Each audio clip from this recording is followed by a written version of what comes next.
శుక్లాంబరధరం విష్ణుం శశివర్ణం చతుర్భుజం ప్రసన్నవదనం ధ్యాయేత్ సర్వవిఘ్నోపశాంతయేత్. గురుర్బ్రహ్మా గురుర్విష్ణుః గురుర్దేవో మహేశ్వరః గురుసాక్షాత్ పరబ్రహ్మ తస్మై శ్రీగురవై నమః.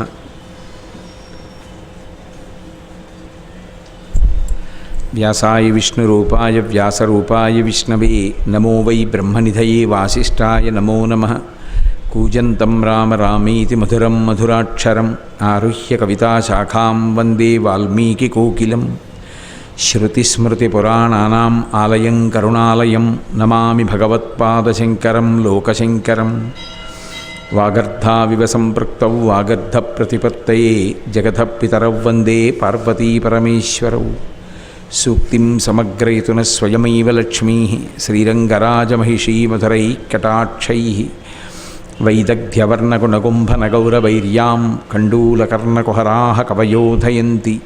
హైమోర్ధ్వపుండ్రమజహన్మకుటం సునాసం మందస్మితం మకరకుండలచారుగండం. బింబాధరం బహుళదీర్ఘకృపాకటాక్షం శ్రీవేంకటేశముఖమాత్మనిసన్నిధత్తాం.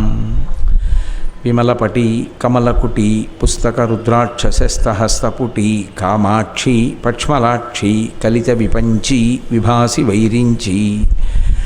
మనోజవం మరుతతుల్యవేగం జితేంద్రియం బుద్ధిమతాం వరిష్టం వాతాత్మజం వనరయూధముఖ్యం శ్రీరామదూతం శిరసా నమామి. ఆపదామపహర్తారం దాతారం సర్వసంపదాం లోకాభిరామం శ్రీరామం భూయో భూయో నమామ్యహం. హరి ఓం. పరమేశ్వర స్వరూపైన సభకు నమస్కారం.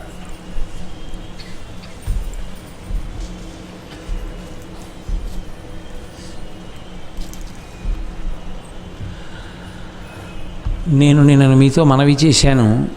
గురు పరంపర అని నారాయణం పద్మభువం వశిష్టం వ్యాసంచ నారాయణం పద్మభువం వశిష్టం శక్తించ తత్పుత్ర పరాశరంచ వ్యాసం శుకం గౌడపాదం మహాంతం గోవిందయోగీంద్రమధాస్య శిష్యం. గోవింద భగవత్పాదులు వచ్చే పర్యంతం నిన్నటి రోజున నేను మీతో మనవి చేసి ఉన్నాను. శంకరాచార్యుల వారి అవతారం వచ్చినప్పుడు ఉన్నటువంటి పరిస్థితి, మిగిలినటువంటి ఆచార్య పురుషులు వచ్చినప్పుడు ఉన్నటువంటి పరిస్థితి బేరీజు వేసి పోల్చి చూరిస్తే పూర్తిగా విరుద్ధం. శంకరాచార్యుల వారు భూమి మీద అవతరించేటటువంటి సమయానికి అసలు శంకరాచార్యుల వారి వెంట కలిసి నడిచేటటువంటి వాడు ఒక్కడు లేడు. శంకరాచార్యుల వారికి ప్రభుత్వం యొక్క మద్దతు లేదు, ఆయన ఒక్కరే. అందుకే శ్రీరామాయణంలో హనుమ ఎలా ఉంటారో కలియుగంలో శంకరాచార్య స్వామి వారి అవతారం అలాగే ఉంటుంది. హనుమ ఒక్క నిమిషం విశ్రాంతి తీసుకోరు. ఆయన ఏది చేసినా లోకోపకారం కోసం చేస్తారు. శంకరాచార్యుల వారు శరీరంతో ఉన్నది 32 సంవత్సరాలు. వారు 3 మాటలు భారతదేశం అంతటా 4 చెరగుల పాదచారి అయి పర్యటించారంటే పర్యటించడంతో సరిపోయిందా? ఎక్కడికి వెడితే అక్కడే వాదనలు. ఎన్ని చోట్ల వాదించారో, ఎక్కడికి వెళ్ళినా గెలిపే. మళ్ళీ ఆ వేదాంతర్గతమైనటువంటి అద్వైత సిద్ధాంతాన్ని ప్రచారం చేసి వేదము యొక్క ప్రమాణాన్ని సువ్యవస్థితం చేయడానికి వారు పడినటువంటి కష్టం సామాన్యమైంది కాదు. అసలు దాంతో ఎవరినీ పోల్చడం సాధ్యం కాదు. శంకర భగవత్పాదుల యొక్క దార్శనికత అంత గొప్పది. అటువంటి శంకరాచార్యుల వారు అవతార స్వీకారం చెయ్యడానికి ముందే భారతదేశంలో మళ్ళీ ఆ సనాతన ధర్మ వ్యవస్థని సువ్యవస్థీకృతం చెయ్యడానికి తన మార్గంలో జ్ఞాన మార్గంలో నడవకపోయినప్పటికీ కర్మ మార్గాన్ని ముందు స్థాపించడం కోసం, బలవత్తరం చేయడం కోసం సాక్షాత్తుగా పరమశివుని యొక్క కుమారుడైనటువంటి సుబ్రహ్మణ్యేశ్వర స్వామి వారినే కుమరిల భట్టుగా పంపారు అని మీతో నేను మనవి చేశాను. కుమరిల భట్టుది కర్మవాదం, మీమాంసకుడు. అంటే ఎంతసేపు కూడా కర్మకి పెద్దపీట వేస్తారు. వేదం 2గా విడిపోతుంది. ఒకటి కర్మభాగము, రెండవది జ్ఞానభాగము. కర్మభాగం అంతా కూడా కర్మకాండ అంటారు. ఏ పని ఎప్పుడు ఎందుకు చెయ్యాలి, ఎలా చెయ్యాలి, ఏ మంత్రాన్ని పఠించాలి, ఆచారకాండ ఎలా పాటించాలి, ఇవి చెప్తుంది. జ్ఞానకాండ ఇక కర్మ అంతా చేసి చేసి చేసి చేసి చిత్తశుద్ధి పొందిన తరువాత బ్రహ్మానందాన్ని అనుభవించడానికి యోగ్యమైన రీతిలో జ్ఞానాన్ని ఎలా పొందవచ్చో, ఆ జ్ఞానము చేత ఆత్మగా తాను ఎలా అనుభవంలో నిలబడవచ్చో తెలియచేస్తుంది. ఇందులో మీమాంసకులు జ్ఞానభాగం జోలికి రారు, అసలు వాళ్ళు జ్ఞానకాండని పట్టించుకోరు. ఎందుకు మరి జ్ఞానకాండ వేదంలో ఇవ్వబడింది అని ప్రశ్నిస్తే వాళ్ళు ఏమంటారంటే, ఉత్సాహపరచడానికి జ్ఞానకాండ వచ్చింది తప్ప యథార్థం కర్మకాండే అంటారు. కాబట్టి ఆ కర్మకాండని బాగా బలవత్తరం చేయడానికి వచ్చినవాడు కుమరిల భట్టు, సాక్షాత్తు సుబ్రహ్మణ్యుడు. మరి శంకరాచార్యుల వారు భక్తితో కర్మని ముడివేసి జ్ఞానం వైపుకు నడిపిస్తే కర్మ మార్గం శంకరాచార్యుల వారి మార్గం ఒకదానికొకటి విరుద్ధం కదా. మరి శంకరాచార్యుల వారి అవతారాన్ని సమర్థించడానికి వచ్చినటువంటి సుబ్రహ్మణ్యేశ్వర స్వామి వారి అవతారమైన కుమరిల భట్టు అవతార ప్రయోజనం ఏ విధంగా శంకరాచార్యుల వారి యొక్క సిద్ధాంతాన్ని, వారి అవతారము యొక్క ప్రయోజనాన్ని సమర్థిస్తుంది అని కొంచెం జాగ్రత్తగా పరిశీలనం చేస్తే మీకు ఒక విషయం అర్థమవుతుంది. అప్పట్లో యజ్ఞయాగాది క్రతువుల యొక్క వైభవం క్షీణించిపోయింది. ఎక్కడా కూడా యజ్ఞయాగాది క్రతువులు లేవు. ఎందుచేత ఒక విచిత్రమైనటువంటి వాదన ఒకటి బయలుదేరింది. యజ్ఞయాగాది క్రతువులు హింసతో కూడుకుని ఉంటాయి కాబట్టి అహింస అంటే అసలు ఏ ప్రాణి ఖేదపడకూడదు. నేను ఎన్నో మాటలు మీతో మనవి చేశా. అసలు ఏ ప్రాణి బాధపడకుండా ఎవ్వరూ జీవించడం సాధ్యం కాదు. సంసారికి ఏ ప్రాణిని బాధ పెట్టకుండా బ్రతకడం జీవితంలో ఎప్పుడూ సాధ్యమయ్యే విషయం కాదు. ఇప్పుడు నేను అహింస గురించి మాట్లాడాలి అంటే నేను మాట్లాడుతున్నప్పుడు ఈ ధ్వని ప్రకంపనలకి కొన్ని ప్రాణులు చచ్చిపోతాయి. అహింస చెయ్యాలని చెప్పడం వల్ల కొన్ని ప్రాణులు పోతాయి, హింస జరుగుతుంది. మరి ఎలా పూర్ణమైన హింస? అందుకే వేదం పూర్ణమైన హింస అంటే ఎవరినీ చంపకుండా ఉండడం అని చెప్పాల. తాను బ్రతకేటప్పుడు కొన్ని ప్రాణులు మరణించవలసిన అవసరం ఉంటుంది. ఉదాహరణకి నేను అన్నం వండుకు తిన్నాను అనుకోండి.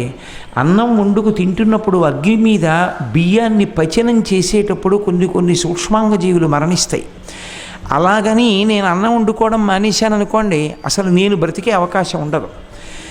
ఎంత తక్కువ హింస చెయ్యవచ్చో అంత తక్కువ హింస చేస్తూ తను బ్రతకడానికి మాత్రం కావలసినటువంటి హింస జరిగితే, అంటే పక్క మనుష్య ప్రాణిని చంపి దోచుకురమ్మని కాదు దాని ఉద్దేశ్యం. ఏదో తోటకూర కోసుకుని తిన్నాడు, అప్పుడు ఆకుకూర కోసుకుంటున్నప్పుడు ఆ చెట్టు బాధపడుతుందా బాధపడదా? ఖచ్చితంగా బాధపడుతుంది. కానీ ఆకుకూర వండుకోకపోతే ఎలా బ్రతుకుతావు? కుదరదు. అన్నం వండుకోకుండా ఎలా బ్రతుకుతాడు? కుదరదు. అందుకని యజ్ఞయాగాది క్రతువుల యందు కూడా హింస ఉంది. అందుకని చెప్పి యజ్ఞయాగాది క్రతువులు చెయ్యకూడదనేటటువంటి వాదన ఒకటి బలపడింది ఆ రోజుల్లో. అందుకని అసలు వేద మార్గము క్షీణించిపోయింది.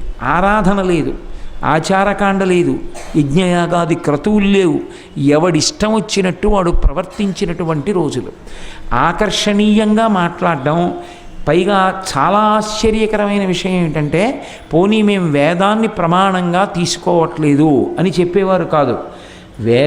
వేదంలోంచే చెప్తున్నామని వాళ్ళకి ఎంతవరకు నచ్చిందో అంతవరకే, మిగిలిన భాగాన్ని ముట్టుకోరు. అది ఎలా వైదికం? వేదాన్ని ఒప్పుకోవడం అంటే మొత్తం వేదాన్ని ఒప్పుకోవాలి. అంతేకాని వేదంలో కొంత భాగాన్ని నాకు ఇష్టమైందని ఒప్పుకుని నాకు ఇష్టం లేదని పక్కన పెట్టేశాను అనుకోండి, అప్పుడు వేదం గొప్పదా నీ గొప్పవాడినా?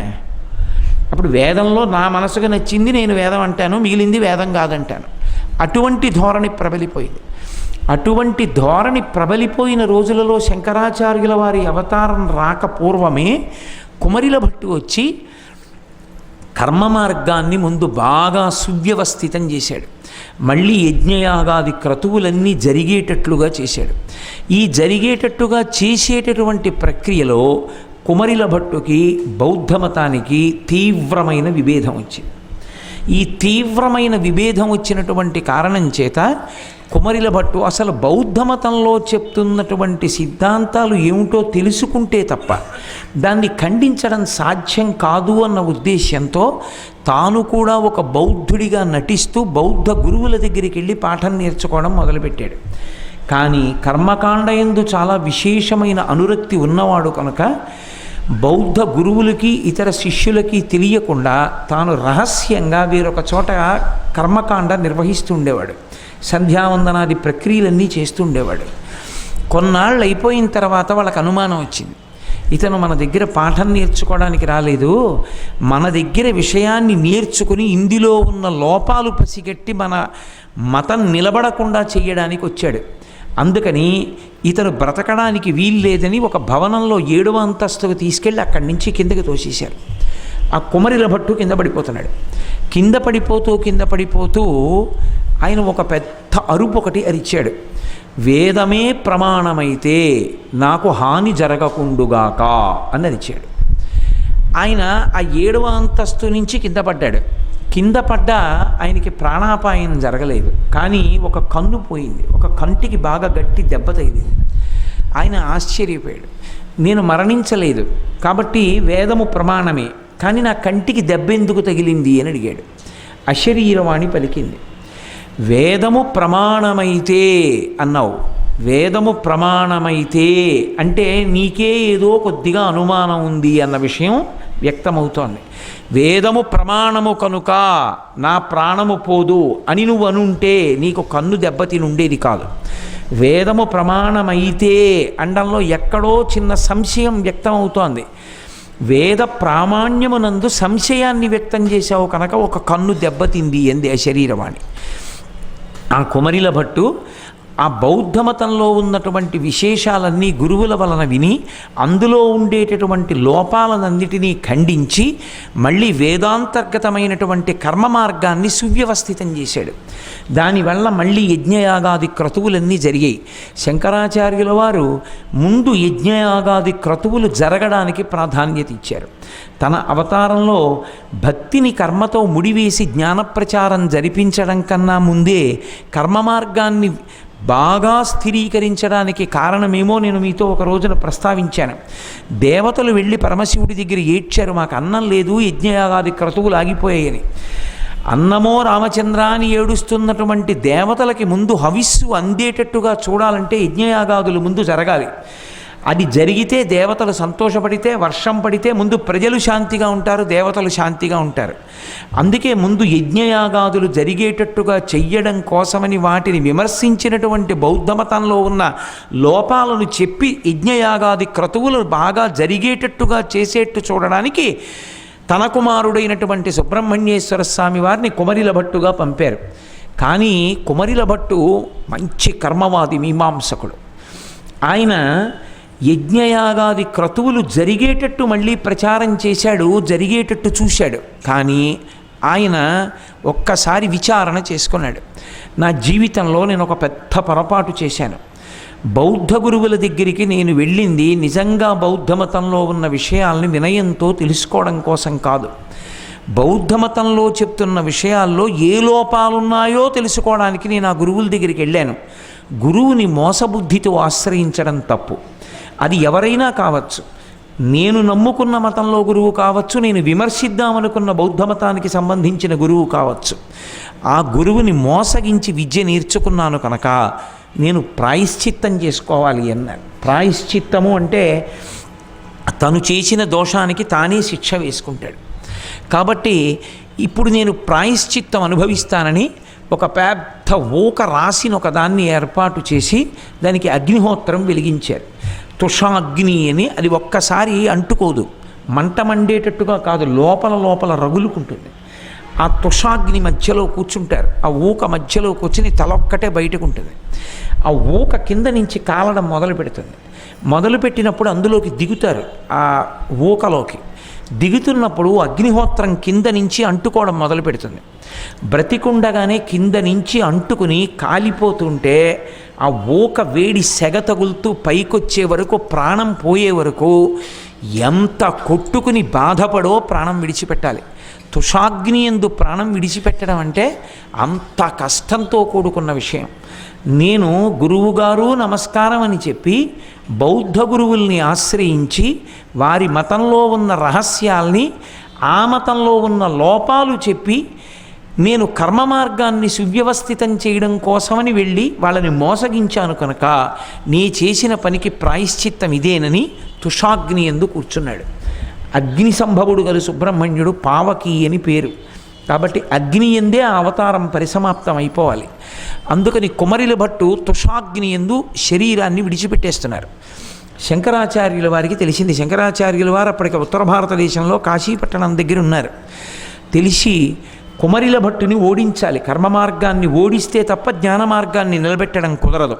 అందుకని వాదన కోసమని గబగబా యోగ మార్గంలో వచ్చారు. శంకర విజయాలు చదివితే మీరు ఒక ఆశ్చర్యకరమైన విషయం వినపడుతుంది. తుషాగ్నిలో కింద నుంచి ఊక కాలిపోయి మంటకి ఒళ్ళు కాలిపోతూ కిందకి దిగబడిపోతున్నటువంటి కుమరుల భట్టుకి శంకరాచార్యుల వారు వచ్చి ఎదురుగుండా నిలబడగానే చల్లటి వెన్న ఒంటికంతటికి కూడా అనులేపనం చేసినంత సంతోషాన్ని పొందారట. అప్పుడు శంకరాచార్యుల వారికి కుమరిల భట్టుకి ఇద్దరికీ కూడా పరిచయ వాక్యాలు జరిగాయి. జరిగిన తర్వాత కర్మ మార్గం పూర్తిగా పరిణితి ఎందుకు ఇవ్వదో శంకరాచార్యుల వారు చెప్పారు. కర్మ మార్గాన్ని అనుసరిస్తే వచ్చేటటువంటి ఏ సుఖమైనా సరే తాత్కాలికమే, కాలమునందు అనుభవించి కాలమునందు పోతుంది. కర్మ మార్గం అనుభవించడం వల్ల వచ్చే సుఖము అన్న మాటని మీరు జాగ్రత్తగా అర్థం చేసుకోవాలి. నేను పుణ్యం కోసం ఈ పని చేస్తున్నాను అని మీరు అనుకున్నారనుకోండి, ఎవరు దాన్ని కాదనరు. పుణ్యం చేయవలసింది. నేను పుణ్యం కోసం ఈ పని చేస్తాను, ఈ దేవాలయాన్ని కొంచెం అక్కడ తుడిచేసేయండి అన్నాను అనుకోండి. ఈ దేవాలయం నేను ఇవాళ తుడిచాను కాబట్టి నాకు చాలా పుణ్యం వస్తోంది, అందుకు తుడుస్తున్నాను అని అన్నారనుకోండి. అదేమీ సిద్ధాంతం వ్యతిరేకం కాదు, యథార్థమే. కొంత పుణ్యం వస్తుంది. నాకు కొంత పుణ్యం రావాలి అని కోరుకుని దేవాలయం తుడిచారు, మీ ఖాతాలో కొంత పుణ్యం వేస్తారు. ఇప్పుడు ఈ పుణ్యమైనా పాపమైనా అనుభవిస్తే కానీ పోదు. అది దానికి ఉన్న లక్షణం. ఎవరు చేశానన్నాడో వాడు దాన్ని అనుభవిస్తే తప్ప ఆ పుణ్యం పాపం పోవు. కాబట్టి ఇప్పుడు ఈ పుణ్యం అనుభవంలోకి రావాలి. పుణ్యం అనుభవంలోకి ఎలా వస్తుంది? ఎప్పుడూ జ్ఞాపకం పెట్టుకోండి బాగా. పుణ్యం అనుభవంలోకి రావాలి అంటే శరీరం ఉంటే తప్ప పుణ్యాన్ని సుఖరూపంలో అనుభవించడం కుదరదు. సుఖంగా అనుభవించాలి అంటే శరీరం ఒకటి ఉండాలి. మీకు ఒక ఉదాహరణ చెప్పాలంటే, బయట విపరీతమైన తాపంగా ఉంది. నేను ఒక ఏసీ ఒకటి కొనుక్కుని చక్కగా శీతలమైనటువంటి గదిలో కూర్చున్నాను అనుకోండి. అబ్బా ఎంత హాయిగా ఉందో, ఎంత చల్లగా ఉందో, సుఖంగా ఉన్నానన్నాను. ఇప్పుడు నేను చల్లగా ఉంది అని సుఖం అనుభవించడానికి నాకు శరీరం ఉండాలా? నేను ఒక గంట సేపు ఒక ఏసీ గదిలో కూర్చుంటే, బాగా గుర్తుపెట్టుకోండి నేను చెప్పిన విషయం, ఒక గంట సేపు నేను ఏసీ గదిలో కూర్చుంటే నేను గతంలో చేసిన ఏదో పుణ్యం కడిగేస్తాడు ఈశ్వరుడు, తీసేస్తాడు అక్కడితో. అందరూ ఎండలో పడున్నారు, నువ్వు గంట సేపు చల్లగా పడున్నావు సుఖంగా. అలా ఉండడానికి కొంత డబ్బు ఇస్తాడు. ఆ ఐశ్వర్యంతో నువ్వు ఏసీలో ఉంటావు. ఓ దేవాలయం అరుగు తుడిచిన పుణ్యం అక్కడతో పోయింది. చాలా విపరీతమైన పుణ్యం చేసేసాడు అనుకోండి ఒక ఆయన, ఇంకా అదే పనిగా పుణ్యమే చేసుకుంటూ పోయాడు. ఇప్పుడు ఈ పుణ్యం అంతా ఎలా పోవాలి? ఈశ్వరుడు ఏం తెలివి తక్కువ వాడు కాడు. ఓ చక్రవర్తిని చేసి ఓ 10 ఏళ్ళు ఉంచాడు అనుకోండి సింహాసనం మీద, అయిపోతుంది. చక్రవర్తిగా కూర్చోవడం చాలు అంతఃపురంలో.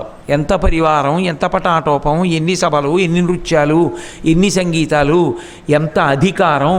అవసరమైతే అవతల వాడిని చంపి అవతల వారేమని చెప్పచ్చు, నోటి మాట శాసనం. అంత అధికారాన్ని పొందాలి అంటే ప్రతి క్షణం ఆ అధికారము చేత చేసిన పుణ్యము నశించిపోతుంటుంది. ఇప్పుడు చేసుకున్న పుణ్యం అంతా కాలిపోయింది. ఏమయ్యాడు? ఓ 5 ఏళ్ళు అధికారంలో ఉన్నాడు, అయిపోయింది. చేసిన పుణ్యం ఏమైంది? ఖర్చు అయిపోయింది అంటాడు ఈశ్వరుడు. అందుకే కర్మ మార్గమునందు చేసుకున్నటువంటి పుణ్యము వలన వచ్చేటటువంటి సుఖము శాశ్వతము కాదు. మరి అప్పుడు కర్మ మార్గం ఎందుకు చెప్పింది వేదం? మరి కర్మకాండ ఎందుకు చెప్పినట్టు? దేని కింద మార్చుకోమని చెప్తారంటే అది శంకరాచార్యుల వారు ప్రతిపాదించింది. శంకరులు ఏది ప్రతిపాదించినా వేదాంతర్గతము. ఆయన సొంత సిద్ధాంతం. ఆయన ఒక్క మాట అంటే ఒక్క మాట ఆయన మాట్లాడాల. మీకు ఎప్పుడు బాగా జ్ఞాపకం పెట్టుకోండి, ఎప్పుడు నోరు విప్పి మాట్లాడినా అది వేదం ఒప్పుకున్నదైతేనే మాట్లాడేవాళ్ళు మీకు వాంగ్మయం మొత్తం మీద ఇద్దరే కనపడతారు. ఇద్దరే. వేదం ఒప్పుకున్నదంటేనే మాట్లాడతారు వాళ్ళు. వేదం ఒప్పుకోలేదు వాళ్ళు మాట్లాడరు. నరుడిగా వచ్చి అలా మాట్లాడినది ఇద్దరే వాంగ్మయంలో. ఒకడు రాముడు, రెండవ వారు శంకర భగవత్పాదులు. వీళ్ళిద్దరే. నాకు తెలిసి చెప్పడానికి మూడో పేరు లేదు. ఎప్పుడు ఎవరు ఎక్కడో అక్కడ వేదంలో ఓ భాగం ఒప్పుకుని ఓ భాగం ఒప్పుకోకుండా సొంత పెత్తనం చేసిన వాళ్ళే. వేదాన్ని వేదంగా పూర్తిగా అంగీకరించి మాట్లాడిన మహాపురుషులు ఇద్దరే. ఒకరు శంకర భగవత్పాదులు, రెండు శంకరాచార్యుల వారు, అదే రామచంద్ర ప్రభు. కలియుగంలో, ఈ యుగంలో, ఈ మధ్యకాలంలో రెండు చేతులెత్తి మనం నమస్కరించవలసిన మహాపురుషులు. నోరు విప్పితే వేదం అంగీకరించింది మాట్లాడడం, వేదం ఎలా చెప్పిందో అలా ధర్మాన్ని పాటించడం తప్ప ప్రాణం పోయిన వేదం ఎలా చెప్పిందో అలా బ్రతకకుండా ఒక్క నిమిషం కూడా గడపనటువంటి ఏకైక వ్యక్తి చంద్రశేఖరేంద్ర సరస్వతి మహాస్వామి. కాంచీపురం కామకోటి పీఠాధిపత్యం వహించినటువంటి మహాపురుషులు. కాబట్టి అటువంటి శంకర భగవత్పాదుల నోటి వెంట అసంబద్ధమైన మాట రాదు. వారు కుమరిల భట్టుకు చెప్పిన మాట అది. కర్మ మార్గంలో ఉన్నావు, కర్మ చేస్తున్నావు, ఎంత కష్టపడి ఆచారకాండతో కర్మ మార్గంలో చేసినప్పటికీ ఆ పుణ్యము సుఖరూపంలో వ్యయమైపోతుంది. మళ్ళీ నువ్వు చేసిన పుణ్యం ఏమైనట్టు ఏముండదు, కొంతకాలం అయిపోయిన తర్వాత. అదే పుణ్యాన్ని చిత్తశుద్ధి కొరకు చేశావు. దేవాలయం అరుగు తుడిచారు ఇద్దరు. అందుకే మీరు చూడండి, వేదాంతం గహనం జాగ్రత్తగా పట్టుకోవాలి. ఇద్దరు వెళ్ళి అయ్యప్ప స్వామి ముందు నించున్నారు. ఒక ఆయన అన్నాడు, పరమేశ్వర పరమేశ్వర, నా కొడుకు మంచి ఉద్యోగం వచ్చేట్టు చూడు, ఇవాళ నీ దేవాలయం అంతా తుడిచానన్నాడు. ఇంకొక ఆయన అన్నాడు, ఈశ్వర నా జన్మ పండింది, ఎన్ని శరీరాలు పొందానో, ఎప్పుడు దీన్ని నీ సేవ గురించి వాడానో లేదో నాకు తెలియదు, ఇవాళ నేను వేసుకున్న అంగీ తడిసిపోయింది తండ్రి, చెమటతో ముద్దయిపోయాను, ఇన్నాళ్ళకి నా ఒళ్ళు నీ సేవలో పనికొచ్చింది, ఇలా పునఃపునః నా ఊపిరి ఉన్నంతకాలం నీ సేవ చేసుకునేట్లు అనుగ్రహించన్నాడు. ఇద్దరూ కోరికేనా కోరారు? ఇద్దరిది కోరికేనా? ఒక ఆయన శరీరం ఉన్నంతకాలం అలాగే సేవ చెయ్యాలన్నాడు, ఇంకొక ఆయన కొడుక్కి మంచి ఉద్యోగం రావాలన్నాడు. రెండూ కోరికలేనా అని అడిగారు. ఒక్కటే కోరిక. కొడుక్కి ఉద్యోగం రావాలని అడిగింది ఏదో అది కోరిక. నీ సేవలో ఇలా తరించాలన్నది కోరిక కాదు. ఎందుకో తెలుసా? అది చిత్తశుద్ధికి మార్గంగా మార్చేస్తాడు ఈశ్వరుడు. అప్పుడు దాన్ని ఏం చేస్తాడంటే, ఈ పుణ్యాన్ని దేనికి వాడతాడంటే చిత్తశుద్ధినిస్తాడు. అటువంటి వాడు ఇంద్రియముల యొక్క పటాటోపానికి దూరంగా జరిగిపోతాడు. తన మనసుని తాను పరిశీలించుకోవడం అలవాటైపోతుంది. శాస్త్రం మీద విశేషమైన నమ్మకం పెరుగుతుంది. ఆచార్య పురుషుల యందు భక్తి కలుగుతుంది. వైదికమైన సక్రమమైన మార్గంలో ఊంచుకుని నడవడం అలవాటవుతుంది. అధర్మమునందు మక్కువ ఉండదు. ధర్మమే, ధర్మానుష్ఠానమునందు ప్రాణం పోయినా అంగీకరిస్తాడు తప్ప ధర్మ మార్గానికి వ్యతిరేకంగా నిలబడడానికి మాత్రం అంగీకరించాడు. ధార్మికంగా బతకడమే తృప్తి. అధార్మికంగా కోట్లొచ్చినా నాకు వద్దంటాడు. ధార్మికంగా ఆ పూట భోజనం దొరికితే చాలు పరమ సంతోషంగా గడుపుతాడు. సంతోషం నిజానికి లోపల ఉన్నదే కానీ బయట నుంచి వచ్చేది కాదు. అందుకే శంకరాచార్యులు వారు యతిపంచకం చేస్తూ ఒక చోట అంటారు, కౌపీనవంత కలుభాగ్యవంత అంటారు. గోచి పెట్టుకున్నవాడంత సుఖవంతుడు లేడన్నారు. అన్నీ విడిచిపెట్టేసినటువంటి సన్యాసి దగ్గరికి చక్రవర్తి మనశ్శాంతి కోసం పెడతాడు. విడిచిపెట్టడంలో శాంతి ఉంది కానీ పట్టుకోవడంలో శాంతి లేదు. అందుకే వేదం ఎప్పుడూ ఏం చెప్తుంది అంటే పట్టు విడుపు నేర్చుకో అని చెప్తుంది. అందుకే మన వాళ్ళు అంటూ ఉంటారు, ఆయనకి పట్టు విడుపు తెలియదండి అంటారు. జీవితంలో ఏది పట్టుకున్నా దేనికోసం అంటే విడిచిపెట్టేయడం కోసం పట్టుకోవాలి. అందుకే మీరు జాగ్రత్తగా పరిశీలించండి. సనాతన ధర్మమునందు మీరు ఏది పట్టుకున్నా వదిలిపెట్టేయడానికే. చిట్ట చివర ఏది పట్టుకోవడం కోసం ఇవన్నీ అంటే పరమేశ్వరుణ్ణి పట్టుకోవడం కోసం. మిగిలినవన్నీ పట్టి వదిలేయాలంతే. ఒకనాడు బ్రహ్మచర్యం ఎందుకు పట్టుకోవాలి? గురువుగారి దగ్గర సావధానంగా వినడానికి. బ్రహ్మచర్యం ఎందుకు వదిలిపెట్టేయాలి? మనసునందు పొటమరించినటువంటి కామము అధర్మం వైపుకి నడిపించకుండా ఉండడానికి ధర్మపత్నిని స్వీకరించి ధార్మికమైన సంతానమును పొంది ఈ సుఖములు ఒక సుఖములా అన్న వైరాగ్యమును పొందడానికి స్వీకరించాలి.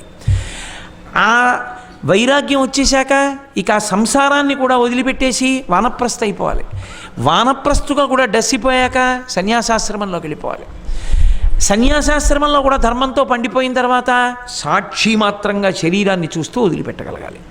అన్నీ వదిలిపెట్టేది దేనికి అంటే శాశ్వతమైన పరమేశ్వర తత్వాన్ని పట్టుకోవడం కోసం. అందుకే పట్టు విడుపు అంత అవసరం. అది శంకర భగవత్పాదులు కుమరిల భట్టుతో ప్రతిపాదన చేశారు. కర్మచేత నువ్వు సాధించినది ఏదైనా కాలమునందు వెళ్ళిపోయేదే, అది నీతో ఉండేది కాదు, నీతో శాశ్వతంగా ఉంటుందని నమ్మకం లేదు. ఇల్లు, భార్య, బిడ్డలు, డబ్బు, పదవి, ఇవేవి మీరు సుఖస్థానములని మీరు పిలిచినవి ఏ ఉంటాయో లోకంలో, సుఖస్థానమని పిలవబడినవన్నిటినీ అపహరించడానికి పరమేశ్వరుడు ఒక రూపంతో తిరుగుతూ ఉంటాడు. అందుకే రుద్రంలో ఈశ్వరుడికి ఓ పేరుంది, పెద్ద దొంగ అని. నేను యథార్థం చెప్తున్నాను. అదేంటండి మీరు అలా అంటారంటారేమో. పరమేశ్వరుడికి పాలు పోసి అభిషేకం చేస్తే ఏమని పిలుస్తామో తెలుసా? ఓ దొంగ నీకో నమస్కారం అని చెప్తాం. తస్కరాణాం పతయే నమో నమో అని పిలవట్లా. తస్కరాణాం పతయే అంటే దొంగలకు పెద్ద దొంగ నీకో నమస్కారం. ఏమిటి ఆయన దొంగతనం? చెప్పకుండా తీసేయడమే. ఏమిటి చెప్పకుండా తీసేస్తాడు? శంకరులే చెప్పారు మోహముద్గరంలో, మాకురుధన జన యవ్వన గర్వం హరతి నిమేష కాల సర్వం మాయామయమిదమఖిలం హిత్వా బ్రహ్మపదం త్వం ప్రవిశ విదిత్వా. ఒళ్ళు దగ్గర పెట్టుకుని పిచ్చి తెగ్గిపోవడానికి ఆ ఒక్క శ్లోకం చాలు. మాకురు ధనజన యవ్వన గర్వం. శంకర భగవత్పాదులు అన్నారు, నీ అహంకారం దేనివల్ల? 3 కారణాల వల్ల. ధన, డబ్బు అని. జన, నీ వెనక చాలామంది ఉన్నారని. యవ్వన, నీ ఒంట్లో బలం ఉందని. ఈ 3 చేత గర్వం. ఈ 3 తీసేసేది ఎవరో తెలుసా? నిమిషంలో తీస్తుంది. హరతి నిమేషత్ కాల సర్వం. కాలం తీసేస్తుంది ఈ 3. కాలమే వరడు, పరమేశ్వరుడే. కాల కలయతామహం అంటాడు గీతాచార్యుడు. నేనే కాలస్వరూపాన్ని అంటాడు. అందుకే కాలము అన్న పేరు మీద ఉన్నవాడెవరో తెలుసా? పరమశివుడు ఒక్కడే. కాలకాలుడు అన్న పేరుతో ఉజ్జయినిలో ఉన్నాడు. అందుకే అన్నిటినీ హరిస్తాడు, లయం చేస్తాడు. బుద్ధి చెప్పవలసి వస్తే చెప్పగలిగిన వాడాయనే, చెంపలేసుకుంటే తల మీదకి ఎక్కించుకోగలిగిన వాడాయనే. అదే శంకరాచార్యుల వారి తత్వం. లోకంలో ఎవడైనా ఓ దొంగనో ఓ పనికి మాలిన వాడినో తీసుకొచ్చి ఆశ్రయం ఇస్తే చాటుగా ఆశ్రయం ఇస్తాడు. లోపల ఉండవా, బయటికి రాకు, నా పరువు కూడా పోతుందంటాడు. అందరికన్నా పెద్ద తప్పు చేసిన వాడిని పెద్ద ఎత్తున నెత్తి మీద పెట్టుకున్నవాడు అంటూ ఉంటే పరమశివుడు ఒక్కడే. చంద్రుడి కన్నా తప్పు చేసిన వాళ్ళు లోకంలో లేరు. అన్ని తప్పులు చేసినటువంటి చంద్రుణ్ణి నెత్తి మీద పెట్టుకున్నవాడు పరమశివుడు ఒక్కడే. చంద్రరేఖాధరుడై మహానుభావుడు చంద్రశేఖరుడు అని పేరు పెట్టుకున్నాడు. నేను పెట్టుకున్నాను రా నెత్తి మీద అన్నాడు. ఇన్ని తప్పులు చేసినా నేల మీద పడిపోతే చాలు, అంగీకరిచ్చేస్తాడు. అదే తత్వం. కరుణ వరుణ లయపాలయమాం భవశంకర దేశికమే శరణం. చదవట్లా? కారుణ్యానికి రాశీభూతం శంకరాచార్యుల వారు. నీకేం తెలియదని కదురా అమ్మాయి కూడా నా దగ్గరికి వచ్చావు, నేను నిన్ను ఉద్ధరిస్తాను రా అంటారు. అంతటి మహాపురుషుడు శంకరులంటే. కాబట్టి కాలమునందు వెళ్ళిపోతుంది నువ్వు కర్మ వలన చేసినటువంటి సుఖం. అదే పుణ్యాన్ని నువ్వు పరమేశ్వరానుగ్రహం కోసం చేస్తే, ఈశ్వర ఈ పుణ్యం చేయడానికి నేను దేంతో చేశాను?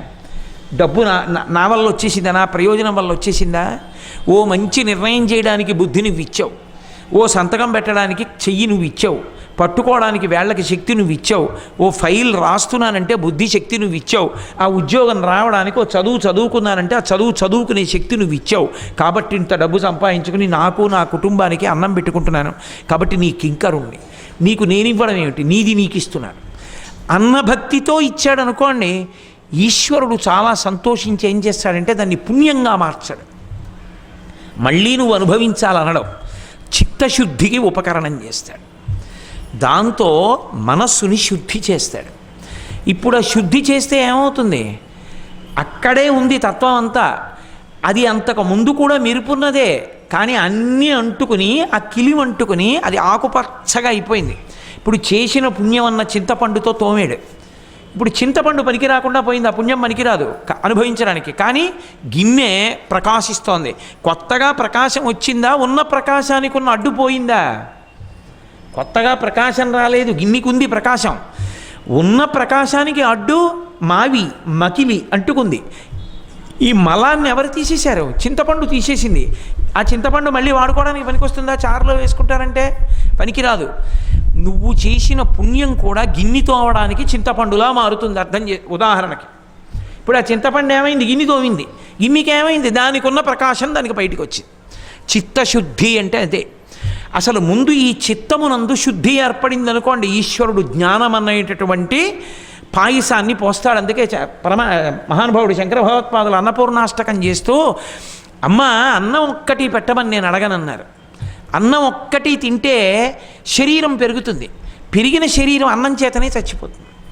ఈ శరీరానికి అన్నవికారం అని పేరు. బ్రహ్మసూత్ర భాష్యంలో శంకరాచార్యుల వారే అంటారు, ఈ పైన కంటికి అవతలవాడి మాంసనేత్రానికి కూడా దొరికిపోయేటట్టుగా యువతల కనపడేటటువంటి శరీరం అంతా అన్నము యొక్క వికారమే.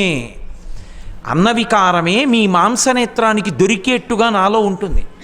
మీరు ఈయనే కోటేశ్వరరావు అని నన్ను చూస్తున్నారంటే నా శరీరాన్ని చూస్తున్నారు. ఈ శరీరం అంతా దేనివల్ల వచ్చిందంటే నేను తిన్న అన్నం యొక్క వికారం ఇది. దానివలన పెరిగే ఈ సప్తధాతువులు, చర్మము, రక్తము, మాంసము, కొవ్వు, అస్థి, శుక్ల, మేధ అన్న 7 పదార్థములు పెరిగాయి.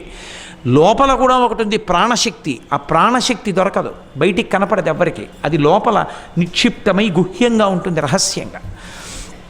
కాబట్టి మళ్ళీ మళ్ళీ ఈ పాత్రకి శుద్ధి ఉంటే తప్ప అందులో జ్ఞానము అనేటటువంటి పాయసం పోయడం కుదరదు. అందుకే శంకరాచార్యుల వారు కేవలం అన్నం పెట్టమని అడగలేదు. మీరు లోకంలో చూడండి, ఎవరైనా అన్నం పెట్టమని అడిగాడు అనుకోండి, ఆకలితో ఉన్నవాడు, అమ్మ నాకు అన్నం పెట్టండి అంటారు. ఒక్క శంకరాచార్యుల వారే నాకు అన్నం పెట్టమ్మా అని అడగలేదు అన్నపూర్ణమ్మని. ఎవరు కాశీ వెళ్ళనివ్వండి, ఎవరు అన్నపూర్ణమ్మ దగ్గరికి వెళ్ళనివ్వండి, ఏమంటారంటే అమ్మ నాకు అన్నం పెట్టమ్మా అంటారు. అథవా నా కుటుంబంలో ఎవరికి అన్నం లేకుండా ఏడవకుండా చూడమ్మా అంటారు. ఒక్క శంకరాచార్యుల వారు మాత్రం ఏమన్నారో తెలుసా? మాతాచ పార్వతీదేవి పితాదేవో మహేశ్వర బాంధవా శివభక్తాశ్చ స్వదేశో భువనత్రయం అన్నారు. అమ్మ, మా అమ్మ నువ్వే, మా నాన్నగారు శంకరుడు, నా కుటుంబం ఎవరో తెలుసా అమ్మ? శివభక్తులందరూ. శివభక్తులందరూ అంటే శంకరాచార్యుల వారు విష్ణుద్వేషి అని మీరు అనుకోకూడదు, తప్పు. అసలు శంకరాచార్యుల వారే విష్ణు సహస్రనామ స్తోత్రానికి అద్భుతమైన భాష్యం ఇచ్చారు. శంకరాచార్యుల వారే మొట్టమొదట లక్ష్మీదేవి పరంగా కనకధారా స్తోత్రం చేశారు. శంకరాచార్యుల వారే పూర్ణానదిలో కొట్టుకుపోతున్న కృష్ణ విగ్రహాన్ని తీసుకొచ్చి తన ఇంటి పక్కన కృష్ణాలయాన్ని నిర్మాణం చేయించారు. శంకరాచార్యుల వారి అంత విష్ణుభక్తి తత్పరుడు చాలా చాలా తక్కువ మంది ఉంటారు. ఆయన అంతటి విష్ణుభక్తి తత్పరుడు మీకు ఎక్కడా కనపడడం. అందుకే అసలు శంకరాచార్యుల వారిని అనేక పర్యాయాలు రక్షించినటువంటి వాడు లక్ష్మీ నృసింహస్వరూపం కాపాడింది. నరసింహస్వామి కాపాడారు ఆయన్ని. నిజంగా శంకరాచార్యుల వారి యందు ఎక్కడా మీకు కించిత్ భేదబుద్ధి కనపడదు. ఆయన ప్రతిరోజు ప్రతి వాళ్ళు చేయవలసిన స్తోత్రం అని ఇచ్చింది ఏదైనా ఉంటే విష్ణుపరంగా ఆయన షట్పదీ స్తోత్రాన్ని ఇచ్చారు తప్ప చాలామంది తెలియక అమాయకత్వంతో ఓ మాట అనుకుంటారు, శంకరాచార్యుల వారు ఇలా విభూతి పెట్టుకుంటారు కాబట్టి కేవలం శివభక్తుడు అనుకుంటారు. పరమ తప్పు. విభూతి పెట్టుకోవడం వైదికమైన మార్గం, అది వేదాంతర్గతమైనటువంటి విధానం విభూతి పెట్టుకోవడం. అంతేకాని విభూతి పెట్టుకున్న వాళ్ళందరూ శివభక్తులు అనుకోకూడదు. ఈ టీవీ ఛానల్స్ వచ్చిన తర్వాత ఓ పిచ్చొకటి బయలుదేరింది. అర్థం పర్థం లేని వాళ్ళందరూ కూడా పౌరాణిక జ్ఞానం లేని వాళ్ళు, వేదంతో పరిచయం లేని వాళ్ళు, ప్రతి పనికి మాలినవాడు ఓ సీరియల్ తీయడం. ఆ సీరియల్ తీయడంలో రాక్షసులు, పనికి మాలిన వాళ్ళు, అజ్ఞానులు అందరూ విభూతి పెట్టుకుంటారు. అలా చూపిస్తూ ఉండడం తప్పు. వైదిక మార్గంలో ఉన్న వాళ్ళందరూ విభూతి పెట్టుకుంటారు. అదేం దోషభూయిష్టమైనటువంటి జీవన విధానం కాదు. శంకరాచార్యుల వారు విభూతి పెట్టుకున్నారు అంటే కేవలం శివభక్తులు అనుకుంటే అమాయకత్వం. అది విభూతి పెట్టుకుంటే పరమాత్మ యందు భక్తులు, విష్ణుస్వరూపమునందు అపారమైనటువంటి భక్తి తత్పరులు. అసలు శంకరాచార్యుల వారు విష్ణుపరంగా చేసినటువంటి స్తోత్రాలు ఎన్ని స్తోత్రాలు చేశారో, వారికి అసలు అటువంటి భేదం లేనే లేదు శంకరాచార్యుల వారికి. అందుకే బాంధవా శివభక్తాశ్చ అంటే ఆయన ఉద్దేశ్యం శివుడి భక్తులు నా కుటుంబం అంటే విష్ణు భక్తులు నా కుటుంబం కాదని కాదు ఆయన ఉద్దేశ్యం.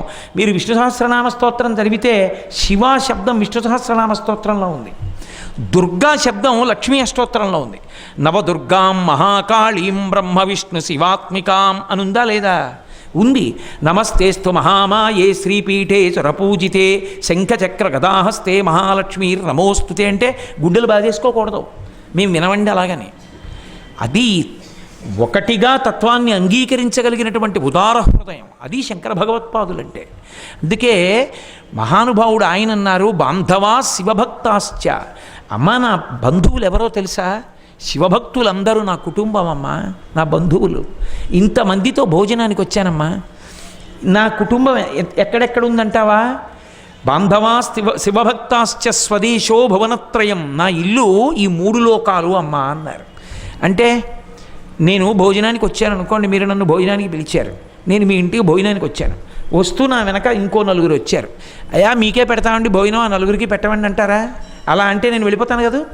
అయ్యా వాళ్ళకి పెట్టకుండా నేను ఎలా తింటాను? తప్పు కదూ. నాతో వచ్చిన వాళ్ళు నా కోసం వండింది మా 5గురికి పెట్టండి, లేదు అలా పెట్టనంటారా? చాలా సంతోషం, మీరు నాకు పెట్టినట్టే అని వెళ్ళిపోనా? అమ్మ, అన్నం పెడితే నాకు కాదు, స్వదేశో భువనత్రయం, 3 లోకాలు నా కుటుంబం, పెట్టి అన్నం అన్నారు. అంటే ఇప్పుడు శంకరాచార్యులు వారు ఎవరికి అన్నం పెట్టమని అడిగారు? మనందరికీ అన్నం పెట్టమని అడిగారు తప్ప నాకు పెట్టమని అడగని వ్యక్తి శంకరులు ఒక్కరే. ఎవరమైనా నాకు పెట్టమని అడుగుతాం, ఒక్క శంకరాచార్యుల వారే అమ్మ అందరికీ అన్నం పెట్టమ్మా అని అడిగిన మహాత్ములు. ఆయన అన్నం పెట్టమని వదిలిపెట్టలేదు. అన్నపూర్ణ దగ్గరికి వెడితే ఎవడైనా అడిగేది ఏమిటంటే అన్నం పెట్టమని అడుగుతాడు. ఒక్క శంకరాచార్యుల వారు మాత్రం ఏమని అడిగారో తెలుసా? జ్ఞానవైరాగ్య సిద్ధ్యర్థం భిక్షాం దేహీ చ పార్వతి అన్నారు. అమ్మ, తినడం ప్రయోజనం వద్దు. తినడం ప్రయోజనం అయిపోతే అదో సుఖం అయిపోతుంది. అది ఒక కాలమునందు ఏదైనా తినలేకపోయాడు అనుకోండి, తినలేకపోతున్నాడు నడుస్తాడు. అవి ఎక్కువ తిన్నాడు అనుకోండి, దాని కారణంగానే చచ్చిపోతాడు. అదో భ్రాంతి ఉండిపోతుంది. కాబట్టి అమ్మ, తినడం ఎందుకో తెలుసా? వైరాగ్యం కోసం. వైరాగ్యం ఎందుకో తెలుసా? జ్ఞానం కోసం. ఆ జ్ఞానం ఎందుకో తెలుసా? పరబ్రహ్మముగా నిలబడిపోవడం కోసం. అందుకనమ్మ, జ్ఞాన వైరాగ్యములు పొందడానికి, ఈ శరీరంలో ఉండడానికి కావలసిన అన్నం ఇవి. అంతేకాని అన్నం కోసం అన్నం తినే బుద్ధి నాకు వద్దమ్మా అన్నాడు. అది శంకరులు అంటే, అది అన్నపూర్ణాష్టకం అంటే. అన్నపూర్ణాష్టకం అంటే అందరూ అన్నం పెట్టడానికి అనుకుంటారు. ఒక్క శంకరులు ప్రారంభం ఎలా చేశారు? నిత్యానందకరీ వరాభయకరీ సౌందర్యరత్నాకరీ నిర్ధూతాకిల ఘోరపాపనికరీ ప్రత్యక్ష మాహేశ్వరి. ఘోరపావనికరి అంటుంటారు, కాదు, ఘోరపాపనికరి ప్రత్యక్ష మాహేశ్వరి ప్రాళేయాచలవంశపావనకరి కాశీపురాధీశ్వరి భిక్షాందేహి కృపావలంబనకరి మాతా అన్నపూర్ణేశ్వరి. ఆవిడ్ని పిలుస్తూనే నిత్యానందకరి అని పిలిచారు. అది శంకరతత్వం అంటే. కేవలము ఏదో పుణ్యం చేసి ఆ సుఖం అనుభవించేద్దామంటాం కాదు. ఆ పుణ్యము చిత్తశుద్ధికారకమై దాని వలన జ్ఞానం అంగురించి ఇక్కడే ఇప్పుడే ఈ క్షణంలోనే నేను ఆత్మ అన్న అనుభవం నాకు రావాలి. దాని వలన నేను జీవన్ముక్తులను కావాలి. అమ్మా, అటువంటి ఆనందాన్ని ఇవ్వగలిగిన దానివి నువ్వు ఒక్కదానివే. నిత్యానందం, బ్రహ్మానందం, జ్ఞానానందం, ఇవన్నీ పర్యాయ పదాలు. అమ్మ, ఆనందాన్ని నాకు ఇయ్యమ్మా.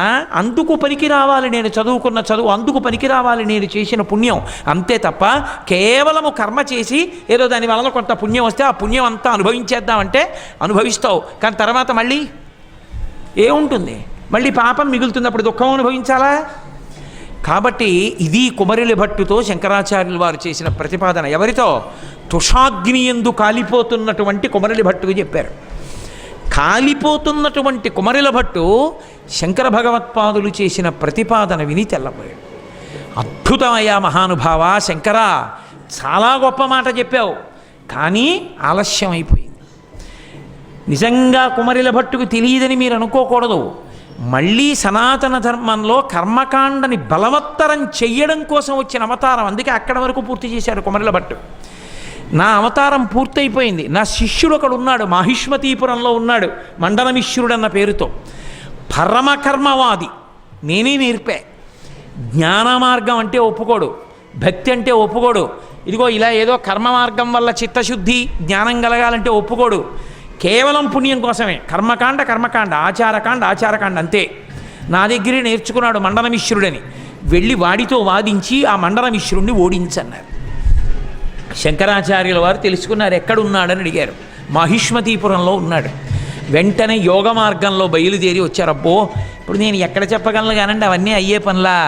నిజంగా మండనమీశ్వరుడు ఇంటికి వారు చేరడం, ఆ విశేషాలు లోకంలో దాని మీద ఎన్ని రకాలైనటువంటి కథలు ఉన్నాయో, ఎన్ని విశేషాలు ఉన్నాయో చెప్తే తెల్లబోతారు. అసలు దానికి ఒక ప్రత్యేకమైన కథ ఒకటి ఉంది. తాటి చెట్టుని ఉంచి ఎక్కడం కళ్ళు తీసేవాడి దగ్గర నేర్చుకున్నారు శంకరాచార్యులు వారు. ఆయన తెలుసుకోవాలనుకుంటే ఎవరికై దగ్గరైన వినయంగా నేర్చుకుంటారు శంకరులు. అది ఆయన గొప్పతనం. అటువంటి శంకర భగవత్పాదులు యోగ మార్గంలో వెళ్ళారు మండనమీశ్వరుడి ఇంటికి. వెళ్ళి మండనమీశ్వరుడి ఇల్లు ఎక్కడా అని అడుగుదామని ఒక రేవు అంటే ఒక నది ఒడ్డున ఉన్నటువంటి చోట ఆడవాళ్ళు బిందెలతో నీళ్లు తెచ్చుకుంటున్నారు. వాళ్ళని వెళ్ళి అడిగారు, మండనమీశ్వరుడి ఇల్లు ఎక్కడని అడిగారు. వాళ్ళు పక్కున నవ్వి అన్నారు, మండనమీశ్వరుడి ఇల్లు ఎక్కడా? మండనమీశ్వరుడి ఏ ఇంటి ముందు కట్టబడినటువంటి చిలుకల యొక్క పంజరాల్లో ఉన్నటువంటి చిలుకలు సంస్కృత భాషలో వేదమునందు ఉన్నటువంటి ప్రమాణములను గురించి చర్చ చేసుకుంటూ ఉంటాయో ఆ ఇల్లే మండనమీశ్వరుడిది. అంటే ఆ ఊళ్ళో ఉండేటటువంటి ఆడవాళ్లలో కేవలం నీళ్లు తెచ్చుకునే వాళ్ళు అంత సంస్కృతం మాట్లాడతారు. మండనమీశ్వరుడు ఇంటి ముందు కట్టినటువంటి పంజరాల్లో ఉన్న చిలకలు వేదం మీద ప్రమాణం గురించి చర్చిస్తాయి. అంటే లోపల ఉన్నవాడు ఎంతటి పండితుడు? సామాన్యమైన వాడా? ఎవరు వచ్చింది? మండనమీశ్వరుడుగా చతుర్ముఖ బ్రహ్మగారు వచ్చారు. కర్మకాండ ఆచరించాలి అంటే పక్కన భార్య ఉండాలి, లేకపోతే యజ్ఞం ఎలా చేస్తావు, యాగం ఎలా చేస్తావు, గోదానం ఎలా చేస్తావు? పక్కన భార్య ఉండద్దు. అందుకని భార్య ఉండాలి కాబట్టి సరస్వతీదేవి వచ్చింది సరసవాణిగా. అందుకని ఆవిడ ఇద్దరూ కలిసి ఉన్నారు ఆ గృహంలో. పైగా అసలు కర్మ మార్గంలో ఉన్నటువంటి వాళ్ళు పరమ జాగ్రత్తగా చేసేది ఏది అంటే శ్రాద్ధ కర్మ. దాని పేరే శ్రాద్ధం. శ్రాద్ధం అన్న మాటకు అర్థం ఏంటంటే శ్రద్ధ. శ్రద్ధగా చేస్తే తీసుకుంటారు, లేకపోతే వాళ్ళు తీసుకోరు. పితృదేవతలు ఊరికే వండేసి తీసుకొచ్చి అక్కడ పెట్టేసి తినంటే వాళ్ళు తినరు. వాళ్ళు శ్రద్ధని చూస్తారు. మీరు మార్కండేయ పురాణం చూస్తే కనపడుతుంది. శ్రాద్ధం పెట్టే రోజు వంట చెయ్యడానికి ఉపయోగించేటటువంటి పదార్థములు ఏ ఉన్నాయో అవి ఈశ్వరుడికి నివేదన చేయగా మిగిలినవి కాకూడదు. అవి ఇంట్లో వండుకోగా మిగిలినవి కాకూడదు. ఆ రోజు పితృదేవతలకి వడ్డించడానికి తెచ్చినటువంటి కూరలు ఆ రోజు ఉదయమే తెచ్చుకోవాలి, ఆ రోజు ఉదయమే తెప్పించుకోవాలి. శ్రాద్ధకర్మ పెట్టే రోజున పరమశ్రద్ధతో పెట్టాలి. తండ్రి గారి పేరు స్మరిస్తూ తండ్రి గారి యొక్క గొప్పతనం గురించి మాట్లాడుకుంటూ, తండ్రిలో దోషం ఎంచకూడదు. తల్లి గొప్పతనం గురించి మాట్లాడుకుంటూ వాళ్ళ గురించే ఆలోచన చేస్తూ శ్రాద్ధకర్మ చెయ్యాలి. అది శ్రద్ధ చేత చేస్తాడు కాబట్టి వాళ్ళంత సంతోషిస్తారు. అందుకే శ్రాద్ధకర్మ పెట్టడం అంటే ముందు రోజు పొద్దున్న చేసే తలస్నానంతో ప్రారంభం. శ్రాద్ధకర్మ పెట్టినటువంటి ఆ మరునాటి ఉదయం చేసిన తలస్నానంతో ఆ స్థితి పోతుంది ఇంకా.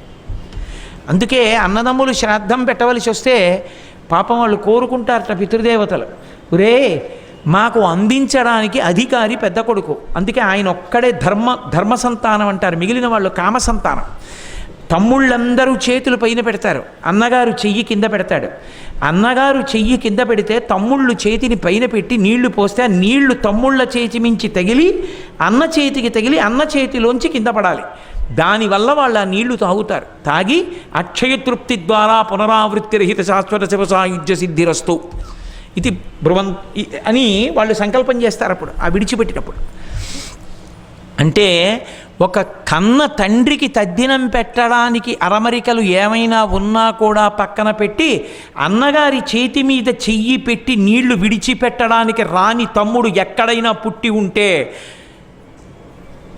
నేను ఆ కోపంలో ఇంకో మాట అనకూడదు కాబట్టి వదిలిపెట్టేస్తున్నాను. కాబట్టి అంతకన్నా అన్యాయమైన బ్రతుకు ఇంకొకటి లేదు లోకంలో.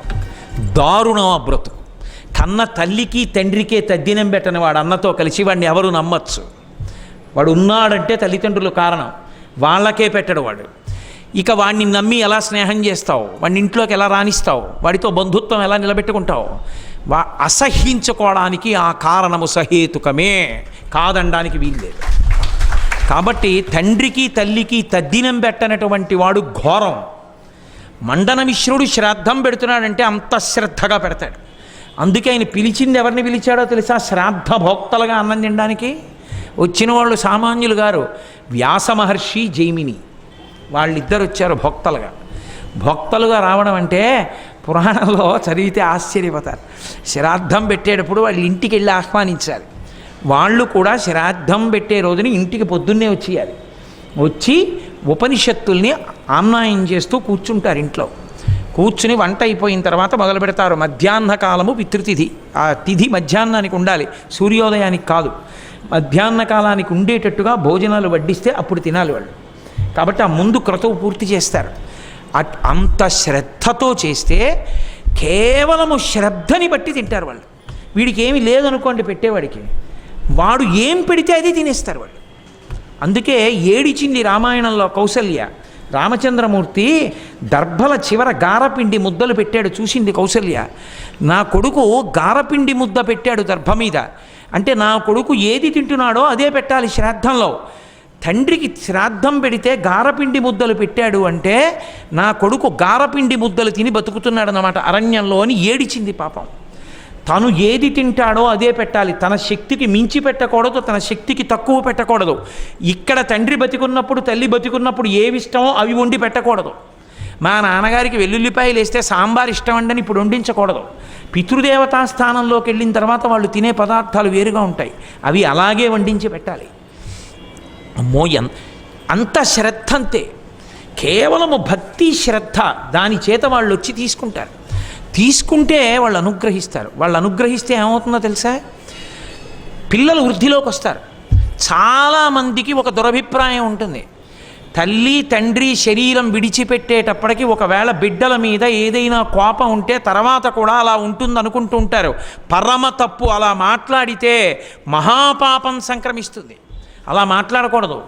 వాళ్ళు ఒకసారి శరీరం విడిచిపెట్టి పితృదేవతా స్థానంలోకి వెళ్ళిపోతారు. శ్మశానంలో చేస్తాడు ఆనంద హోమం అని కర్త. చేసిన తర్వాత వాళ్ళు వెళ్ళిపోయిన తర్వాత ఇంకా వాళ్ళు పరమతృప్తితో ఉంటారు. వాళ్ళు యువతల బిడ్డల్ని వృద్ధిలోకి తెస్తారు తప్ప వాళ్ళకి ఇక పాత కోపాలు అవి ఏమి ఉండవు. బిడ్డడు తన మాట విననివాడే కానివ్వండి, వాడు ఏం తింటున్నాడో అది పెడితే చాలు పొంగిపోయి వాడి బిడ్డలు వృద్ధిలోకి రావాలని ఆశీర్వచనం చేసి వెళ్ళిపోతారు. పితృదేవతలు పాడు చెయ్యరు. ఎప్పుడూ అలా మాట్లాడకూడదు తల్లిదండ్రుల గురించి, శరీరం విడిచిపెట్టిన వాళ్ళ గురించి. అది మహాపాపం, తెలుసుకోవాలి బాగా. కాబట్టి మండనమిశ్రుడు శ్రాద్ధం పెడుతుంటే వ్యాసుడు జైమిని భక్తులుగా కూర్చుని ఉన్నారు. శంకరాచార్యుల వారిని లోపలికి ఎలా రాణిస్తాడు? మహాకర్మ మార్గంలో ఉన్నవాడు. కర్మ మార్గంలో ఉన్నవాడని గుర్తేమిటి? గోచి పోసి పంచె కట్టుకోవాలి, జుత్తు ఉండాలి, శిఖ ఉండాలి, మెడలో మాల ఉండాలి. ఇవన్నీ ఉంటేనే కర్మ మార్గం సక్రమంగా సంసారంలో ఉండి కర్మ మార్గంలో ఉన్నాడని గుర్తు. అన్నీ వదిలిపెట్టేశాడని గుర్తేమిటి? పిలక కూడా తీసేసి బోడిగుండు చేయించేసుకుంటారు. పిలక తీసి బోడిగుండు చేయించుకుంటే వాడు అన్నీ వదిలిపెట్టేశాడని గుర్తు, ఇక వాడు సంసారంలో లేడని గుర్తు. క్షేత్రాలకు వెళ్ళినా బోడిగుళ్ళు చేయించుకొని రాకూడదు, పిలక ఉంచుకుని బోడిగుండు చేయించుకోవాలి తప్ప బోడిగుండు క్షేత్రాల వాళ్ళు చేయకూడదు. పిలక ఉంచుతామని చెప్పాలి. అసలు ధర్మ ప్రచార పరిషత్తులు, ధర్మాలు నిలబెట్టవలసిన క్షేత్రాలు పిలక లేని బోడిగుళ్ళు చేయనేకూడదు. కాబట్టి పిలక ఉండి తీరాలి. కాబట్టి శిఖ ఉన్నటువంటి మండనమిశ్రుడు శిఖ లేకుండా బోడిగుండు చేయించుకున్న శంకరాచార్యుల వారిని చూస్తే ఆదరిస్తాడా? లోపలికి రాణిస్తాడా? దగ్గరికి రానివ్వడు. ఆయన కర్మ మార్గావలంబకుడు, మీమాంసకుడు. ఆయన దూరంగా అంటాడు. అందుకని లోపలికి రానివ్వడు. కాబట్టి శంకరాచార్యుల వారు యోగ మార్గంలో ఇంటి పైకప్పులోంచి కిందకి దిగారు. అసలే శ్రాద్ధం పెడుతున్నాడు, అప్పుడే వ్యాసుణ్ణి జైమినిని భోజనానికి కూర్చోబెడుతున్నాడు. కూర్చోబెట్టేటప్పుడు శంకరాచార్యుల వారు దిగారు కాషాయం బట్ట కట్టుకుని. పిలవడమే ముండి అని పిలిచాడు. ఎవడ్రా బోడిగుండు వాడా లోపలికి వచ్చావు అన్నాడు శంకరాచార్యుల వారు. మండనమిశ్రుడు ఆయన పోయి ఎంత తమాషా, ఒక్క మండనమిశ్రోపాఖ్యానం చెప్పాలంటేనే పడుతుందో 15 రోజులు. ఆయన అంత తమాషాగానూ మాట్లాడారు. మాట్లాడిన తర్వాత వ్యాసుడు జైమిని జోక్యం చేసుకున్నారు. తప్పయ్యా, తద్దినం పెట్టే వేళటికి వచ్చాడు, ఎంతైనా సన్యాసి, అలా నింద చేయకూడదు, ఆయనకి భోజనం పెట్టన్నారు. అంటే మండనమిశ్రుడు అన్నాడు, మీకు భోజనం పెడతాను, తినండి, భిక్ష చెయ్యండి అన్నాడు. సంసారి ఎప్పుడు తిన్నా భిక్ష కాదు, బాగా జ్ఞాపకం పెట్టుకోండి. మీరు ఏ దీక్షలో ఉన్నా భిక్ష చేస్తున్నానన్న మాట అనడానికి మీకు అధికారం లేదు, వేదం ఇవ్వలేదు. భిక్ష చేశానంటే మీరు సంసారం వదిలేశారని గుర్తే, సన్యాసని గుర్తు. భిక్ష ఎప్పుడు తీసుకుంటారంటే ఒక్క సన్యాసి అయితేనే. భిక్ష ఎప్పుడు తీసుకుంటాడంటే బ్రహ్మచారిగా ఉంటేనే. గృహస్థాశ్రమంలో ఉన్నవాడు నేను భిక్ష చేస్తున్నానన్న మాట అనకూడదు, భిక్షకి రెండని పిలవకూడదు, ఒకవేళ తెలియని వాడు పిలిస్తే వెళ్ళకూడదు. భిక్ష అన్నమాట లేదు సంసారికి. అందుకే మహానుభావుడు శంకరాచార్యుల వారిని భిక్ష చేయమన్నాడు. సన్యాసి కాబట్టి భిక్ష చెయ్యాలి. మిగిలిన వాళ్ళు వ్యాసుడు సంసారి, జైమిని సంసారి. వాళ్ళు భిక్ష చెయ్యరు, దేవతార్చన చేస్తారు. దేవతార్చన అంటే ఈశ్వరుని యొక్క అర్చనాంతర్భాగంగా భోజనం చేస్తారు. వాళ్ళతో పాటు పెట్టాడు. శంకరాచార్యులు వారు అన్నారు, నేను ఈ భిక్ష కోసం రాలేదు, వాదభిక్ష కావాలన్నాడు. ఏ వాదభిక్ష కావాలన్నాడు? కర్మ మార్గం నువ్వు పాటిస్తున్నది దోషభూయిష్టంగా ఉంది కాబట్టి నాతో వాదించన్నారు. భోజనం మీరు భిక్ష చేయండి, వాదిస్తానన్నాడు. అయిపోయింది. ఆయన తినాలి, పితృశేషం. ఆ తద్దినం పెట్టినప్పుడు వెంటనే భోజనం అయిపోవాలి కాబట్టి ఆయన కూడా భోజనం చేసేశారు. అయిపోయిన తర్వాత జైమిని వ్యాస భగవానుడు వెళ్ళిపోయారు. ఇప్పుడు శంకరాచార్యుల వారు మండనమిశ్రుడు వాదించుకుంటున్నారు. వీళ్ళిద్దరూ వాదించుకుంటుంటే ఎవరు గెలిచారో చెప్పగలిగిన వాడు ఎవరు చెప్తారు? అందుకొచ్చింది సరస్వతీదేవి గృహిణిగా. మరి గృహిణిగా వస్తే తప్ప కర్మ మార్గంలో నిలబడడం కుదరదు. మండనమిశ్రుడు మహాతల్లి ఆ ఉభయ భారతినే సరసవాణి అని పేరు ఆవిడికే. ఆవిడ్నే న్యాయ నిర్ణేతగా ఉండమన్నారు. ఆవిడ అంగీకరించింది. కానీ మీరు ఒక్కటి జాగ్రత్తగా ఆలోచించండి. అసలు మీరు జాగ్రత్తగా పరిశీలనం చేస్తే ఈ దేశంలో పుట్టినటువంటి ఆణిముత్యాల్లాంటి స్త్రీల గురించి చెప్పవలసి వచ్చినప్పుడు తప్పకుండా చెప్పవలసినటువంటి వ్యక్తి మహానుభావురాలు ఉభయ భారతి సరసవాణి, మండనమిశ్రుడి భార్య. ఎందుకో తెలుసా? మనం ఇవాళ ఆ పేర్లేవి మనకు అక్కర్లేదు, బిడ్డలకు కూడా పెట్టుకోం. శంకరాచార్యుల వారి జీవిత చరిత్ర చదువుతుంటే ఒక్కొక్క పేరు చదివితే ఆశ్చర్యపోతాం. భామతి అని, భామతి వ్యాఖ్య అంటారు. మిశ్రా అని పేరు కలిగినటువంటి ఆయన బ్రహ్మచర్యం నుంచి కూర్చుని ఆయన షణ్మతాలకి సంబంధించిన విషయాల మీద వ్యాఖ్యానం రాస్తున్నాడు. తల్లిదండ్రులు వచ్చి అన్నారు, రే నీకు పెళ్లి చేసుకునే వయసు వచ్చిందిరా, పెళ్లి చేస్తామన్నారు. ఆయన వ్రాసుకుంటేనే మళ్ళీ 2 రోజులు పోయాక వచ్చి పిల్లని చూశాను రా అన్నారు. పిల్ల పేరు భామతి, చేసుకుంటావా అన్నారు. చేసుకుంటాను. తల్లిదండ్రులు కదా నిశ్చయం. ఒరే రేపే నీ పెళ్ళి. రాసుకుంటున్నాడు. వచ్చి ఒరే పెళ్లిపేటల మీదకి రారా అన్నారు. అలాగా కలం అక్కడ పెట్టి పెళ్లిపేటల మీదకి వెళ్ళాడు. తాళి కట్టి మళ్ళీ వచ్చి రాసుకోవడం మొదలెట్టాడు. ఆవిడ సంసారానికి వచ్చింది. ఆవిడ అన్నం పెట్టేది, ఆయన తింటూ ఏం రాయాలో ఆలోచించేవాడు. ఆవిడ అన్నం పెట్టేసేది, వచ్చి కూర్చొని రాత్రింబవళ్ళు రాసుకునేవాడు. వ్యాఖ్యానాలన్నీ పూర్తయిపోయిన తర్వాత అమ్మయ్యా అన్నీ పూర్తయిపోయాయి అన్నాడు. ఆ ఇంటి పెద్దవాళ్ళు వచ్చి అన్నారు, నీకు షష్ఠి పూర్తి వయస్సు వచ్చిందన్నారు. ఆయనకి 60 ఏళ్ళు వచ్చాయి. యథార్థం అండి, నేనేమి హాస్యం ఆడుతున్నాను అనుకుంటున్నారేమో. ఆమెకి 60 ఏళ్ళు వచ్చాయి, ఆయనకి 60 ఏళ్ళు వచ్చాయి. ఆయనప్పుడు నేను పుట్టిన సంవత్సరం మళ్ళీ తిరిగి వస్తే కదా 60 సంవత్సరాలు కదా తెలుగులో, మళ్ళీ తిరిగి వస్తే షష్ఠి పూర్తి. అరే నాకు 60 ఏళ్ళు వచ్చాయా అన్నాడు. భార్య కనపడింది ఎదురుగుండా. చాలా బాధపడ్డాడు. అసలు నేను ఎప్పుడూ నిన్ను భార్యగా చూడనే లేదు. ఈ వ్యాఖ్యానం అంతటి మహాపురుషుల వలనండి ఈ దేశానికి గౌరవం వచ్చింది. దిక్కుమాలిన కథలు 2 పేజీలు చేస్తే అవార్డులు ఇచ్చేవాళ్ళు తెలుసుకోవాలి ఈ దేశం యొక్క గొప్పతనం ఏమిటో. 60 ఏళ్ళు వచ్చేసాయి, అసలు నేను ఎప్పుడూ నిన్ను భార్య అని చూడలేదు. ఈ వ్యాఖ్యానం రాయడంలో అయిపోయింది సమయం అంతా. ఒక భర్త నుంచి భార్య కోరుకునేది ఏదైనా ఉంటే ధార్మికమైన సంతానం. నేను నీకు ఆ సంతానాన్ని కూడా ఇవ్వలేదు. నాకు ఇప్పుడు 60 ఏళ్ళు వచ్చేసాయి. నేను నీకొక్క ఉపకారం చేస్తాను. నేను తయారు చేసిన ఈ వ్యాఖ్యానం చదవకుండా ఉపన్యాసం చెప్పడం ఎవరికీ సాధ్యం కాదు. అందుకే ఈ వ్యాఖ్యానానికి నీ పేరు పెడుతున్నాను, శాశ్వతంగా మిగిలిపోతుందని భామతి వ్యాఖ్య అని పేరు పెట్టాడు. అప్పుడు వచ్చింది భామతి వ్యాఖ్య. నాకు పెద్ద కోరిక, ఎప్పటికైనా ఎక్కడైనా నా వంశంలో ఎక్కడైనా ఏ మునివనవరాలో ఎవరో ఒకరికి ఆ భామతి అన్న పేరు ఉండాలి. నా చాగంటి ఇంటి పేరు ఉన్నటువంటి వంశంలో భామతి అన్న పేరుతో ఉండాలి అని.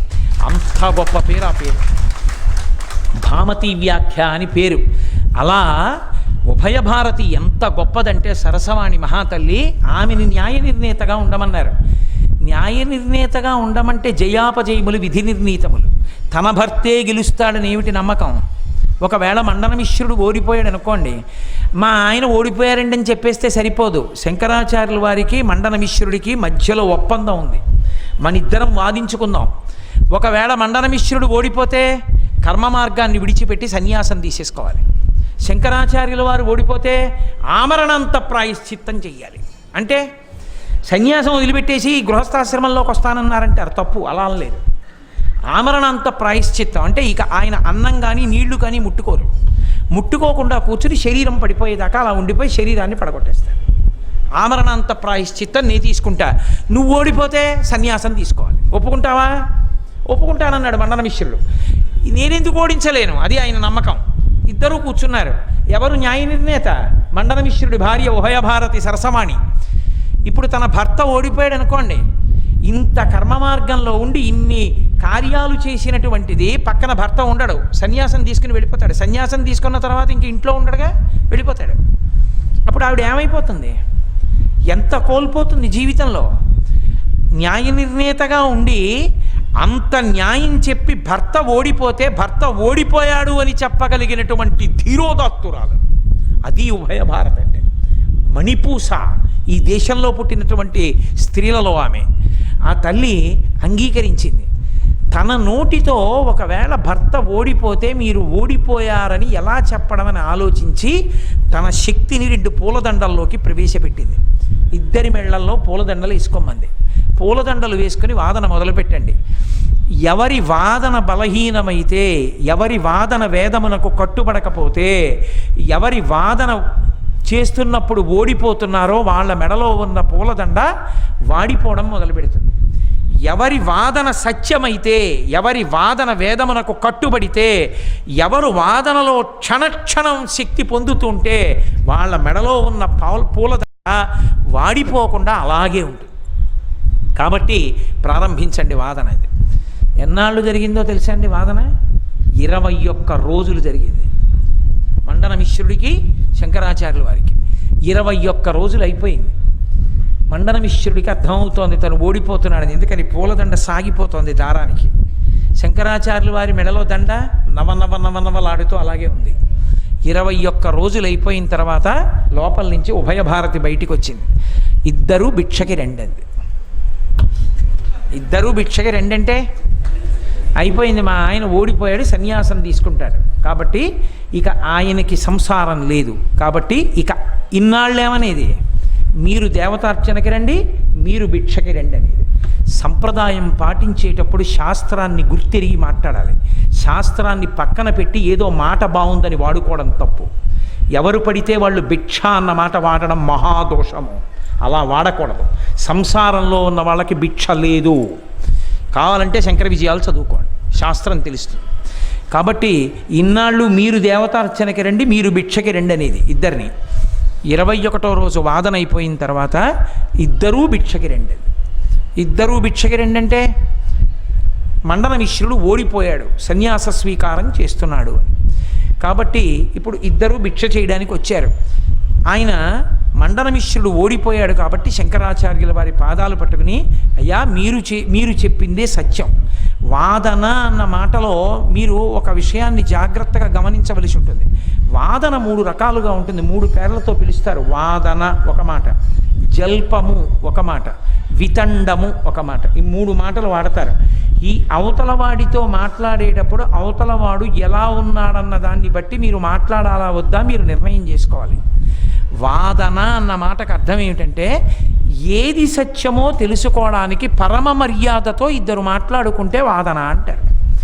హద్దు తప్పి కొంచెం అతిగా ముందే నేను మాట్లాడేదే సత్యమై ఉండాలనేటటువంటి ఉద్దేశ్యంతో ఇంకా వ్యక్తిగతంగా కూడా వెళ్ళిపోతున్నాడు అనుకోండి, అప్పుడు దాన్ని జల్పం అంటారు.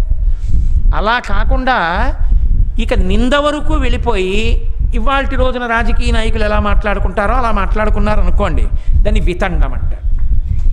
అప్పుడు ఆ 3 స్థాయిల్ని బట్టి గౌరవనీయమైన వ్యక్తి ఏం చేస్తాడంటే అవతలవాడి స్థాయిని గుర్తించాలి. వాదన చేసేవాడా, జల్పం చేసేవాడా, వితండం చేసేవాడా? జల్ప వితండములకు సంబంధించిన వాడైతే నమస్కారం పెట్టి ఓ నవ్వు నవ్వి వెళ్ళిపోవాలి, వాదన చేయకూడదు. సత్యాన్వేషణము చేస్తూ మర్యాదా పురస్సరంగా మాట్లాడేవాడైతేనే వాదన. అలా మాట్లాడుకున్నారు మండన మిశ్రుడు శంకరాచార్యులు వారు. 21 రోజుల తరువాత మండన మిశ్రుడు సన్యాస స్వీకారం చేయవలసి వచ్చింది. అప్పుడు శంకరాచార్యుల వారు ఆయనకి సురేశ్వరాచార్య అన్న సన్యాసనామాన్ని ఇచ్చారు. ఉభయ భారతి ఇక ఈ లోకంతో నాకు పనే ఉంది భర్త లేనప్పుడు, అందుకని నేను ఈ లోకంలో ఉండను, నేను సత్యలోకానికి వెళ్ళిపోతున్నానని చెప్పి సరస్వతీదేవిగా మారి వెళ్ళిపోవడానికి సిద్ధమైంది. శంకరాచార్యుల వారు ఈ జాతి మరిచిపోకూడని గొప్ప సేవ వారు చేసింది. ఎక్కడికి వెళ్ళిపోతావో నా దేశంలో పుట్టినటువంటి బిడ్డలందరికీ కూడా సరస్వతీ కటాక్షం ఉండాలి, అందుకే నిన్ను నేను సమంత్రకంగా ఎక్కడో అక్కడ ప్రతిష్ఠ చేస్తాను, నువ్వు నిలబడని చెప్పి ఆకాశంలో వెళ్ళిపోతున్నటువంటి సరస్వతీదేవిని వనదుర్గ మంత్రాలతో కట్టేశారు. మీరు ఎప్పుడైనా వనదుర్గ హోమం చూశారో లేదో? వనదుర్గ హోమం మంత్రాలు వింటే భయం వేస్తాయి, కొన్ని మంత్రాలు అలా ఉంటాయి. ఆ మంత్రభాగం ఆ మంత్రాలతో కట్టారు. కట్టేస్తే సరస్వతీదేవి అంది, అయితే సరే నువ్వు నడు, నీ వెంట నేను నడుస్తా, నేను నీ వెనక వస్తున్నానని గుర్తు ఏమిటంటే నా పాద మంజీరముల ధ్వని నీకు వినపడుతూ ఉంటుంది. ఎక్కడైనా నువ్వు ఆగి వెనక్కి తిరిగి చూశావా నేను అక్కడ ఉండిపోతాను. సరే రమ్మన్నారు. శంకర భగవత్పాదులు దక్షిణ దేశం వైపుకి వెళ్ళిపోతూ ఆ తుంగా నదీ తీరంలో నడుస్తున్నారు. నడుస్తుంటే అక్కడ ప్రకృతిని చూసి పరవశించిపోయారు. అది ఋష్యశృంగుడు తపస్సు చేసినటువంటి పవిత్ర భూమి. మంచి ఎండాకాలం, ఇప్పట్లాగే ఆ ఎండాకాలంలో ప్రసవ వేదన పడుతూ డస్సిపోయి ఉన్నటువంటి ఒక కప్పకి ఒక నాగుపాం వచ్చి పడగ పెట్టి నీడనిచ్చి సేద తీరుస్తోంది. ఇప్పటికీ ఉంది శృంగేరిలో ఆ ప్రదేశం. అలాగే ఆ శిల్పాన్ని చెక్కి ఉంచారు ఆ ప్రదేశాన్ని పరమ పవిత్రంగా. శంకరులు చూసి ఆశ్చర్యపోయారు. పుట్టుకతో వైరం కప్పకి పాముకి, అటువంటి కప్పకి పాము పడగబట్టింది అంటే ఇది ఎవరో ఒక మహాపురుషుడు తపస్సు చేసిన తపోభూమి, ఇక్కడ నేను పీఠం పెట్టాలనుకున్నారు అని ఒక్కసారి అంతర్ముఖులై ఆలోచించారు. ఇది ఋష్యశృంగుడు తపస్సు చేసిన ప్రదేశం అని కనిపెట్టారు. అందుకే ఇప్పటికీ ఎప్పుడు వానలు పడుతూనే ఉంటాయి అక్కడ. ఇంత పవిత్ర భూమి కదా, ఇక్కడ నేను పీఠం పెట్టాలనుకుంటూ తుంగానది ఇసుకలోంచి నడుస్తున్నారు. సరస్వతీదేవి తుంగానది ఇసుకలోకి వచ్చింది. ఆ ఇసుకలోకి రావడంలో ఆవిడ పాదాలు ఇసుకలోకి కూరుకున్నాయి. మెల్లిగా పాదం వేస్తూ ఆవిడ నడుస్తుంటే భూమి మీద నడిచినప్పుడు వినపడినట్టుగా మంజీరముల శబ్దం వినపడదు. ఇసుకలో కడితే ఆవిడ శబ్దం వినపడలేదు. వినపడకపోతే శంకరాచార్యుల వారు ఏమిటి సరస్వతీదేవి మంజీర శబ్దం వినపడలేదని వెనక్కి తిరిగి చూశారు. సరస్వతీదేవి నిలబడిపోయింది. నువ్వు వెనక్కి తిరిగి చూశావు కాబట్టి ఇక్కడ ఉండిపోతానంది కాబట్టి ఆమెని చందన దారువులోకి తీసుకున్నారు. చందన వృక్షం యొక్క దారులోకి సమంత్రకంగా ఆవాహన చేసి ప్రతిష్ఠ చేశారు. మళ్ళీ అపరశంకరావతారమైనటువంటి విద్యారణ్య స్వామి వారు అమ్మవారిని విగ్రహంలోకి తీసుకుని చందన దారువుని విద్యాశంకర దేవాలయంలో ఉంచారు. ఇప్పటికీ మీరు శృంగేరి వెడితే విద్యాశంకర దేవాలయంలోకి వెడితే ఓ మూల ఒక ముసీలు ఆవిడ పట్టుచీర కట్టు కూర్చున్నట్టుగా కనపడుతుంది. మనిషి కూర్చుంది అనుకుంటారు చాలామంది. అది చందనదారువు శారద, శంకరాచార్యులు వారు ప్రతిష్ఠ చేసిన మూర్తి. తర్వాత విద్యాశంకర దేవాలయంలో పెట్టి విద్యారణ్యుల వారు విగ్రహ ప్రతిష్ఠ చేశారు. కాబట్టి ఆ శారదని సరస్వతీదేవిని శృంగేరిలో నిలబెట్టినటువంటి మహాపురుషులు శంకర భగవత్పాదులే. ఇప్పటికీ సరస్వతీదేవి అక్కడ కూర్చునుంది. శారద శంకరాచార్యుల వారికి అత్యంత ఇష్టమైన పేర్లలో ఒక పేరు శారద. అందుకే మీరు చూడండి శంకరులు పెట్టిన మఠాల్లో ఎక్కువ వాటికి శారదా మఠము శారదాపీఠము అని ఉంటాయి. శారద అన్న పేరు ఆయనకి ఎంత ఇష్టమో తెలిసిపోతుంది. శంకరుల వాంగ్మయం చూస్తే వారికి శారద అన్న పేరు చాలా ఇష్టం. నిజంగా కూడా ఆడపిల్లలకి పెట్టడానికి యోగ్యమైన పేరు. బేసి సంఖ్య కదూ, 3 అక్షరాలు కాబట్టి శారద ఎంత గొప్ప పేరు. మనకు అక్కర్లేదు. మనకన్నీ ఇప్పుడు పుస్తకాలు అర్థం పర్థం లేని పేర్లు ముందు వెనక తగిలించి ఓ పిచ్చి పేరు ఒకటి తయారు చేసుకుని కొత్తగా ఉండాలి. పేరు కొత్తగా ఉండాలి. కొత్తగా ఉండడం ఏంటి నా బుర్ర? అది పిలిస్తే నువ్వు తరించాలి, పిల్ల తరించాలి, అలా ఉండాలి. కానీ ఎందుకు ఆ దిక్కుమాలిన పేర్లు? ఇంతమంది ఆడవాళ్లలో శ్రేష్టమైన స్థానములను పొందినటువంటి వనితలు ఎందరో ఉన్నారు. ఇవాల్టి ఉపన్యాసంలో మీకు నేనే చూపించాను. ఉభయభారతి, భామతి, శారద, ఇన్ని పేర్లు. ఇవి అక్కర్లేదు మనకి. అక్కర్లేని ఎన్ని పిచ్చి పిచ్చి పేర్లు, వాటికి అర్థం ఉండదు, ఏమీ ఉండదు. పైగా పెట్టేసుకుని వచ్చి పేరు పెట్టాం బాగుందా అండి, మంచిదేనా అంటుంటారు. కాకపోతే ఏం చేస్తామని అడుగుతుంటారు. నేను ఏం చేస్తాం? పెట్టుకున్నావు, అయిపోయింది. తినేసావు, జీర్ణం అయిపోయింది. జబ్బు వస్తే డాక్టర్ దగ్గరికి వెళ్ళంతే. ఇంకా ఇప్పుడు నీ తినేసి జీర్ణం అయిపోయాక నన్ను వచ్చి ఏమంటే తిన్నాను జీర్ణమైంది ఏం చేయనంటే నేను వైద్యుడినే. పెట్టుకునేటప్పుడు ఉండాలి ఆ బుద్ధి. కాబట్టి ఆ తల్లి సరస్వతీదేవి శృంగగిరి పీఠమునందు వెలిసింది. సాక్షాత్ శారద. అందుకే ఇప్పటికీ ఒక పీఠాధిపతి వేరొకరికి పీఠాధిపత్యం ఇచ్చే ముందు వెళ్ళి శారదాదేవి దేవాలయంలో కూర్చొని ప్రార్థన చేస్తారు. అమ్మా నేను వారికి పీఠాధిపత్యం ఇస్తున్నానమ్మా అని. అమ్మవారు అంగీకారాన్ని తెలుపుతుంది. తెలిపిన తర్వాత పీఠాధిపత్యం ఇస్తారు. మీరు శృంగగిరి మహాపురుషులు పీఠాధిపతుల జీవిత చరిత్ర చదివితే ఒక్కొక్క పీఠాధిపతి శారద దగ్గరికి వెళ్ళి కూర్చుని తలుపేసుకుని అమ్మని అడిగారు, అమ్మా ఇంకా నేను చెయ్యనమ్మా పీఠాధిపత్యం, నేను శరీరం వదిలిపెట్టేస్తానమ్మా అని అడిగారు. అలా విసిగిపోయి అడిగితే అమ్మవారు అనుగ్రహించింది. అలాగే వదిలిపెట్టేసే నువ్వు శరీరాన్ని వదిలిపెట్టడానికి అంగీకరిస్తున్నానంది. సచ్చిదానంద శివాభినవ నరసింహభారతి స్వామివారు శృంగగిరి పీఠాధిపత్యంలో ఉండగా బ్రాహ్మణ కుటుంబాలు విదేశాలు వెళ్ళి ఉద్యోగాలు చేసుకుంటున్న విషయాన్ని విని ఆయన ఎంతో బాధపడి వేదం చదువుకుని తృప్తితో బ్రతకవలసిన బ్రాహ్మణ కుటుంబాలు విదేశాలు పోతున్నాయా అని, అమ్మా ఇంకా వద్దమ్మా నేను ఉండనమ్మా నా శరీరం తీసేయమని అడిగారు. అంతే ఆ రాత్రి నుంచే వారికి పొలమారిపోయి విశేషమైన దగ్గొచ్చి శరీరం వదిలేశారు. శారద అనుగ్రహిస్తుంది. ఎంతమంది మహాపురుషులో పీఠాధిపతుల జీవిత చరిత్రలు చదివితే మీకు శారద పలుకుతుంది వాళ్ళకి. సామాన్యమైన విషయం కాదు. శృంగేరి శారద అంటే సాక్షాత్ పరదేవతయే. సరస్వతీదేవి అక్కడ కూర్చుని ఉంటుంది. అంత గొప్ప వైభవాన్ని తీసుకొచ్చిన మహాపురుషులు శంకర భగవత్పాదులు. సరస్వతిని కూర్చోపెట్టగలిగినటువంటి వ్యక్తి ఈ దేశం మొత్తం మీద శంకరాచార్యుల వారు ఒక్కరే. వారికే చెల్లింది ఆ కీర్తి. అటువంటి మహాపురుషులు శృంగగిరి పీఠాన్ని స్థాపించారు. కాబట్టి ఆ సురీశ్వరాచార్యుల వారిని తీసుకొచ్చి శృంగగిరి పీఠానికి మొట్టమొదటి పీఠాధిపతిగా నియామకం చేశారు. చిత్రం ఏమిటంటే శృంగగిరి పీఠానికి మొట్టమొదటి పీఠాధిపతులుగా వ్యవహరించినటువంటి ఈ సురేశ్వరాచార్యుల వారు నైష్కర్మ్య సిద్ధి అనే అద్వైతం మీద ఒక అద్భుతమైన గ్రంథాన్ని రచన చేశారు. వారు నైష్కర్మ్య సిద్ధి రచన చేస్తున్న రోజుల్లో ఇతర శిష్యులకు అనుమానం వచ్చింది. ఇంతకుముందు భార్యతో ఉన్నాడు, సంసారం చేశాడు, కర్మ మార్గంలో ఉన్నాడు, ఓడిపోయి శంకరాచార్యుల వారి దగ్గరికి వచ్చాడు, పుస్తకం రాస్తున్నాడు, తన భావాలు ఏమైనా పాత భావాలు చొప్పిస్తాడేమో అని అనుమానం వచ్చి శంకరాచార్యుల వారికి చెప్పారు. నవ్వి ఊరుకున్నారు శంకరాచార్యుల వారు. ఎవరు ఎటువంటి వారో వారికి తెలియదు. ఆ తర్వాత ఆయన బాధపడి సురేశ్వరాచార్యుల వారు తను వ్రాసిన మట్టుకు తీసుకుని వెళ్ళి ఆ తాళపత్రాల గ్రంథం శంకరాచార్యుల వారి దగ్గర పెట్టి, అయ్యా పూర్వం ఐశ్వర్యవంతుడిని, ఇప్పుడు సన్యసించాను, నాకేం లేదు, ఒకవేళ నేను నిజంగా ఎక్కడైనా తెచ్చి ఇచ్చినా మీరు ముట్టరు, కాబట్టి నేను ఇవ్వగలిగినది ఇదొక్కటే అని నైష్కర్మ్య సిద్ధి గ్రంథాన్ని శంకరాచార్యుల వారి పాదాల దగ్గర పెట్టారు. అది సురేశ్వరాచార్యుల వారు చేసిన రచన. ఆ సురేశ్వరాచార్యుల వారి విగ్రహం విచిత్రం ఏమిటంటే కామకోటి మఠంలో కూడా ఉంది. ఎక్కడుందో తెలుసా? పైగా కామకోటి పీఠాధిపత్యం వహిస్తున్నటువంటి జయేంద్ర సరస్వతీ స్వామి వారి యొక్క అంత్యవాసిత్వ శిష్యరికంలో ఉన్నటువంటి శంకర విజయేంద్ర సరస్వతీ స్వామి వారి విడిది వారు ఎక్కడుంటారో ఆ గది ఎదురుగుండా సురేశ్వరాచార్యుల వారి గుడి ఉంటుంది. అందులో సురేశ్వరాచార్యుల వారి విగ్రహం ఉంది. ఇప్పటికీ ప్రతిరోజు పరమాచార్య స్వామి వారి బృందావనంతో కలిపి సురేశ్వరాచార్యుల వారి దేవాలయంతో కలిపి ప్రదక్షిణం చేస్తారు సత్యదండంతో కామకోటి పీఠాధిపతులు. సురేశ్వరాచార్యుల వారి విగ్రహం కామకోటి మఠంలో ఎందుకున్నది అన్నదానికి మీరు చరిత్రని పరిశీలిస్తే కొన్ని గ్రంథాలని ఆధారం చేసుకుని చూసినప్పుడు సురేశ్వరాచార్యుల వారిని కామకోటి మఠ నిర్వహణ కూడా చెయ్యవలసినదిగా నియామకం చేశారు శంకర భగవత్పాదులు అని చెప్తారు. అందుకే సురేశ్వరాచార్యుల వారికి కామకోటి మఠంలో గుడి.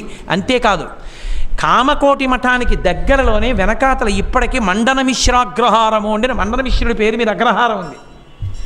అది సురేశ్వరాచార్యాగ్రహారము అని ఎందుకు పెట్టలేదు అంటే సన్యాసి నామం పెట్టుకుని సంసారాలు ఉండడం బాగుండదు కనుక సన్యాసి పూర్వాశ్రమ నామం తీసుకుని మండనమిశ్రాగ్రహారము అన్న పేరుతో కామకోటి వెనకాతలే ఉంది ఇప్పటికీ అగ్రహారం. కాదంటే మీరు ఇప్పటికీ కంచి వెడితే చూడొచ్చు.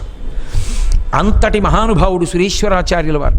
శంకరాచార్యుల వారికి శిష్యరికం పొందినటువంటి మహాపురుషులలో శృంగగిరి పీఠాధిపత్యం వహించినటువంటి ఆ సురేశ్వరాచార్యుల వారు ఒకరు. చాలు, ఇంకా అంతకన్నా నేను వెళ్ళడం అంటే అయ్యే పని కాదు, రేపటితో పూర్తి చేయాలి కదా. విహంగ వీక్షణంగానైనా కొన్ని విషయాల్ని నేను పరిశీలించవలసి ఉంటుంది. కాబట్టి శంకరాచార్యుల వారి శిష్యుల్లో ప్రధానమైన భూమికని పోషించిన వారు. ఎందుకంటే ఒక్క శృంగగిరి పీఠం దగ్గరికి వెళ్ళేటప్పటికే చాలా విచిత్రాలు. శంకర భగవత్పాదులు తూర్పున జగన్నాథులో ఒక పీఠాన్ని, పశ్చిమాన్న ద్వారకానాథులో ఒక పీఠాన్ని, ఉత్తరాన్న బదరీనాథులో ఒక పీఠాన్ని, దక్షిణాన్న రామనాథులో అంటే రామేశ్వరంలో ఒక పీఠాన్ని పెట్టాలని వారి సంకల్పం. కానీ శంకరాచార్యుల వారి యొక్క ఆలోచన ఎప్పుడైతే ఋష్యశృంగుడు తపస్సు చేసిన భూమి ఇక్కడ పీఠం పెట్టాలని అనుకున్నారో అప్పుడే సరస్వతీదేవి అందెల చప్పుడు ఆగిపోవడం, అక్కడ శృంగగిరి పీఠం రావడం జరిగింది. అంటే దైవ సంకల్పంగా కూడా శృంగగిరి పీఠం అక్కడ వచ్చింది. శృంగగిరి పీఠానికి ఆధిపత్యం వహించిన మొట్టమొదటి పీఠాధిపతి మాత్రం బ్రహ్మచర్యం నుంచి సన్యసించిన వారు కారు. కొంతకాలం సంసారంలో ఉన్నటువంటి మండన మిశ్రుడు సురేశ్వరాచార్యుల వారిగా పీఠాధిపత్యం స్వీకరించారు. అన్ని పీఠాలలోకి సార్వభౌమ పీఠంగా చెప్పబడే పీఠం శృంగగిరి పీఠం. అంత గొప్ప పీఠం. ఆ శృంగగిరి పీఠాన్ని శంకర భగవత్పాదులే స్థాపించారు. అలాగే శంకరాచార్యుల వారి శిష్యులలో అగ్రగణ్యులుగా చెప్పబడేటటువంటి వాళ్ళలో నలుగురిది సమాన స్థాయియే. అందులో ప్రాతస్మరణీయులు తప్పకుండా చెప్పుకోవలసినటువంటి వారు పద్మపాదాచార్యుల వారు. పద్మపాదాచార్యుల వారి అసలు పేరు పద్మపాదులు కాదు, వారి పేరు సనాతనర్. వారు చోళ దేశానికి సంబంధించిన వారు.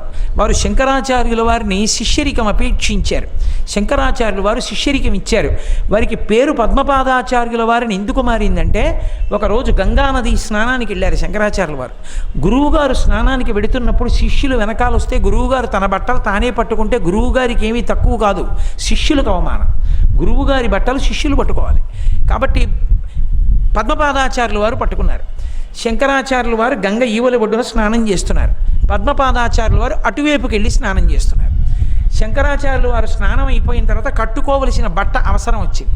పద్మపాదాచార్యుల వంక చూసి వారిని ఇలా రా, బట్టలు పట్టరా అన్నారు. ఇలా అనగానే ఆయన ఒరవడితో ప్రవహిస్తున్నటువంటి గంగానది మీద అడుగులు వేసుకుంటూ వచ్చారు. వస్తుంటే ఆయన నది మీద నడుస్తుంటే ఆయన కాళ్ళు నదిలో మునిగిపోకుండా పద్మాలు పైకొచ్చి ఆయన పాదాలు పట్టాయి. పడితే ఆయన యువతలకు వచ్చారు. శంకరాచార్యులు వారు అన్నారు, గంగ మీద నడిచొచ్చావే మునిగిపోతే అన్నారు. ఆయన అన్నారు, ఏ మహానుభావుడు పిలిచినటువంటి పిలుపు మాట విని అనుసరించినంత మాత్రం చేత సంసారమన్న సముద్రాన్ని దాటేస్తారో అటువంటి నా గురువైన మీరు ఇలా రా అన్నప్పుడు వస్తే నేను ములుగుతానా మునగనన్నారు. గురువు మీద ఆయనకున్న విశ్వాసానికి గంగలోంచి పద్మాలు పుట్టి ఆయన పాదాలని వహించాయి కాబట్టి ఆయనకి పద్మపాదాచార్యుల వారని పేరు వచ్చింది. ఆ పద్మపాదాచార్యుల వారే శంకరాచార్యుల వారి జీవిత చరిత్రలో అనేక సందర్భాల్లో చాలా విశేషమైనటువంటి పాత్ర పోషించారు. నేను చెప్పాను కదా, పద్మపాదాచార్యుల వారు శ్రీ మహావిష్ణువు యొక్క అంశ. అందుకే వారు శంకరాచార్యుల వారి దగ్గరికి వచ్చి సన్యసించడానికి పూర్వం బ్రహ్మచర్యంలో ఉన్నటువంటి కాలంలో నరసింహ మంత్రాన్ని ఉపదేశం పొందారు పెద్దల దగ్గర. ఊళ్ళో ఎందుకు అరణ్యంలోకి వెళ్ళి ప్రశాంతంగా మంత్రోపాసన చేద్దామని వెళ్ళి కూర్చుని నృసింహ మంత్రం చేసుకుంటుంటే అటుగా ఒక కిరాతుడు వచ్చాడు, అరణ్యంలో తిరిగే బోయేవాడు. వచ్చి ఆయన అన్నాడు, ఏమండి ఎందుకు ఇక్కడ కూర్చున్నావయ్యా బాపనయ్యా, దేనికోసం కూర్చుని చేస్తున్నావు, క్రూర మృగాలు తిరుగుతాయన్నాడు. ఆయన అన్నారు, భయం లేదులే నేను జపం చేస్తున్నానన్నారు. ఏం జపం చేస్తావు, జపం అంటే ఏమిటి, నీకేం కావాలి, ఎవరి కోసం చేస్తున్నావు, ఏం చెప్తే అర్థం అవుతుంది తనకి అని ఆయన అన్నారు, ఏం లేదులే నరసింహ మంత్రం అని మంత్రం చేస్తున్నాను. అంటే దానివల్ల ఏమొస్తుందన్నాడు, పైన మృగం కింద నరుడు నరసింహము కలిసినటువంటిది ఒకటి ఉంది, అది కనపడుతుంది నాకు అప్పుడు అన్నారు. కింద నరుడా పైన సింహమా, ఈ అడవిలో ఉందా అన్నాడు ఆయన. అంతటా ఉన్నాడు ఆయన అని ఎలా చెప్పడం, ఆయనకి ఏమర్థం అవుతుంది, ఉన్నాడు అన్నారు పద్మపాదాచార్యులు గారు. ఈ అడవిలో ఉంటే దానికి జపం ఎందుకయా, నేనే పట్టుకొస్తాను అన్నాడు. నువ్వు పట్టుకురాలేవులే అన్నారు ఈయన. అతను అన్నాడు, పట్టుకురాలేనా, రేపు సాయంకాలం లోపల పట్టుకురాకపోతే నా ప్రాణం వదిలేస్తాను అని కింద నరుడు పైన సింహం, కింద నరుడు పైన సింహం అంటూ ఇక దృష్టి మరల్చకుండా అడవి అంతా వెతుకుతున్నాడు. ఒక్క క్షణం దృష్టి మరల్లా, కింద నరుడు పైన సింహం, కింద నరుడు పైన సింహం, కాదు కాదు కాదు అంటూ అలాంటి దానికోసం వెతుక్కుంటూ వెళ్ళాడు. అన్నం తినలేదు, నీళ్లు తాగలేదు, పడుకోలేదు, కూర్చోలేదు, లేవలేదు, నడుస్తూనే ఉన్నాడు, వెతుకుతూనే ఉన్నాడు. చూసేసరికి మరునాటి సాయంకాలం ప్రదోష వేళ అయిపోయింది. బాపనయ్యకు మాట ఇచ్చా తీసుకొస్తానని, వేళ దాటిపోతోందని తీగలు తీసుకొచ్చి చెట్టుకు ఉరిపోసుకొని ప్రాణం వదిలిపెడదామని కూర్చున్నాడు. ఎదురుగుండా కనబడ్డారు నరసింహస్వామి. ఏమని పిలిచాడో తెలుసా ఆయన్ని, ఓసి దిక్కుమాలిన మృగమా, మృగమా అని కూడా అలా మెకమా, నీ గురించి అడవిలో తిరుగుతున్నానే. ఆ ఉరి వేసుకుందామనుకున్న తాళ్ళు తీసుకొచ్చి ఆయనకి వేశాడు. వేసి రా నాతో అని ఈడ్చుకుని పద్మపాదాచార్యులు వారి దగ్గరికి తీసుకెళ్ళాడు. బాపనయ్య నువ్వు అడిగిన మృగాన్ని తీసుకొచ్చాను ఇదిగో అన్నాడు. పద్మపాదాచార్యుల వారికి ఏమీ కనపడలేదు. ఏమి తీసుకొచ్చావయ్యా, ఏముంది అక్కడ అన్నారు. ఇదిగో తీసుకొచ్చా చూడు, ఇదిగో పైన సింహం కింద నరుడు నరసింహుడు. ఆయన తెల్లబోయారు, ఏమిటి తీసుకొచ్చానంటే నాకేం కనపట్టలేదు. అప్పుడు నరసింహస్వామి మాట్లాడారు, నీకు కనపడను, ఇతనికి కనపడుతున్నాను. ఎందుకో తెలుసా? కొన్ని కోట్ల సంవత్సరములు నృసింహ మంత్రాన్ని ఉపాసన చేస్తే ఏకాగ్రతతో ఎంత శక్తి వస్తుందో, నీ దగ్గర నుంచి బయలుదేరినప్పటి నుంచి కింద నరుడు పైన సింహం, కింద నరుడు పైన సింహం అంటూ ఒక్క క్షణం విడిచిపెట్టకుండా ధ్యానం చేశాడు. అందుకే దర్శనమిచ్చాను. నీకు నా మాట ఒకటే వినపడుతోంది, నృసింహ మంత్రం చేసుకో, అవకాశం వచ్చినప్పుడు అవసరం వచ్చినప్పుడు నేను నిన్ను రక్షిస్తానన్నారు. ఒకానొకప్పుడు శంకరాచార్యుల వారు శ్రీశైల పర్వతం మీద ఉండగా కాపాలికులతో వాదన జరిగింది. ఇప్పటికీ ఎన్నో కాపాలికుల గుహలు ఉన్నాయి అక్కడ. ఆ కాపాలికులు చాలా ఉగ్రమైన మార్గంలో వామాచారంలో పూజ చేస్తారు, నరబలులు వీస్తుంటారు. వారితో వాదన జరిగినప్పుడు శంకరాచార్యుల వారు అటువంటి పూజ చేయకూడదు అని వాదన చేస్తే వాళ్ళు ఆయన చేతిలో ఓడిపోయారు. ఆ పూజ మానేసినా వాళ్ళ కడుపులో బాధ ఉండిపోయింది, ఆయన చేతిలో ఓడిపోయామని. ఒకనాడు శంకరాచార్యుల వారు కూర్చునుండగా పక్కన శిష్యులు లేనప్పుడు వచ్చాడు ఒక కాపాలికుడు. వచ్చి, అయ్యా నాకు కాపాలి దర్శనం అవ్వాలి, కానీ దానికి ఒక మహారాజు యొక్క శిరస్సు కానీ ఒక బ్రహ్మజ్ఞాని శిరస్సు కానీ ఇవ్వాలి. మహారాజు శిరస్సు నాకు ఎందుకు దొరుకుతుంది? బ్రహ్మజ్ఞాని కాబట్టి మీ శిరస్సు ఇవ్వండి, కాపాలికుడికి పూజ చేస్తానన్నాడు. శంకరులు అన్నారు, అది ఆయన ఔదార్యం అంటే. ఒక ఏనుగు దంతానికి విలువ ఉంది, ఒక లేడి చర్మానికి విలువ ఉంది, మనుష్య శరీరానికి ఊపిరిపోతే విలువే ఉంది. దీనివల్ల పనికొస్తుంది అనుకుంటే నా శిష్యులు పక్కల లేనప్పుడు నా తల తీసుకోమన్నారు. వాళ్ళు ఉంటే ఒప్పుకోరు, నేను ధ్యానంలో ఉన్నప్పుడు తల పట్టుకుపోమన్నారు. శంకరాచార్యులు వారు శ్రీశైల పర్వత శిఖరం మీద కూర్చుని ధ్యానమగ్నులై ఉండగా కాపాలికుడు వచ్చి కత్తి ఎత్తి శంకరుల శిరస్సు నరికైపోయాడు. పద్మపాదాచార్యుల వారు పాతాళగంగ దగ్గర ఉన్నారు. అకస్మాత్తుగా వారికి ఏదో అనుమానం వచ్చింది, గురువుగారికి ఏదో ప్రమాదం జరుగుతోంది. ఆయన నృసింహ మంత్రోపాసన చేసి ఉన్నవారు కాబట్టి ఆయన ప్రమేయం లేకుండా పాతాళగంగ దగ్గర నుంచి శంకరాచార్యుల వారు ఉన్నంత మేర ఒక్క దూకులో వచ్చారు. వస్తూనే కత్తి ఎత్తి ఇలా వేస్తున్నాడు, శంకరుల మెడ దగ్గరికి వస్తోంది. అంతే, ఆ కాపాలికుడిని పట్టుకుని ముక్కలు ముక్కలు కింద చీల్చేశాడు. ఇంత గొడవకి బహిర్ముఖులైన శంకరాచార్యుల వారు చూశారు. చూసి పద్మపాదాచార్యుల వారిని పిలిచి, నీకు నరసింహ మంత్రోపాసనం ఉన్నదా అని అడిగారు. ఉన్నది అన్నారు.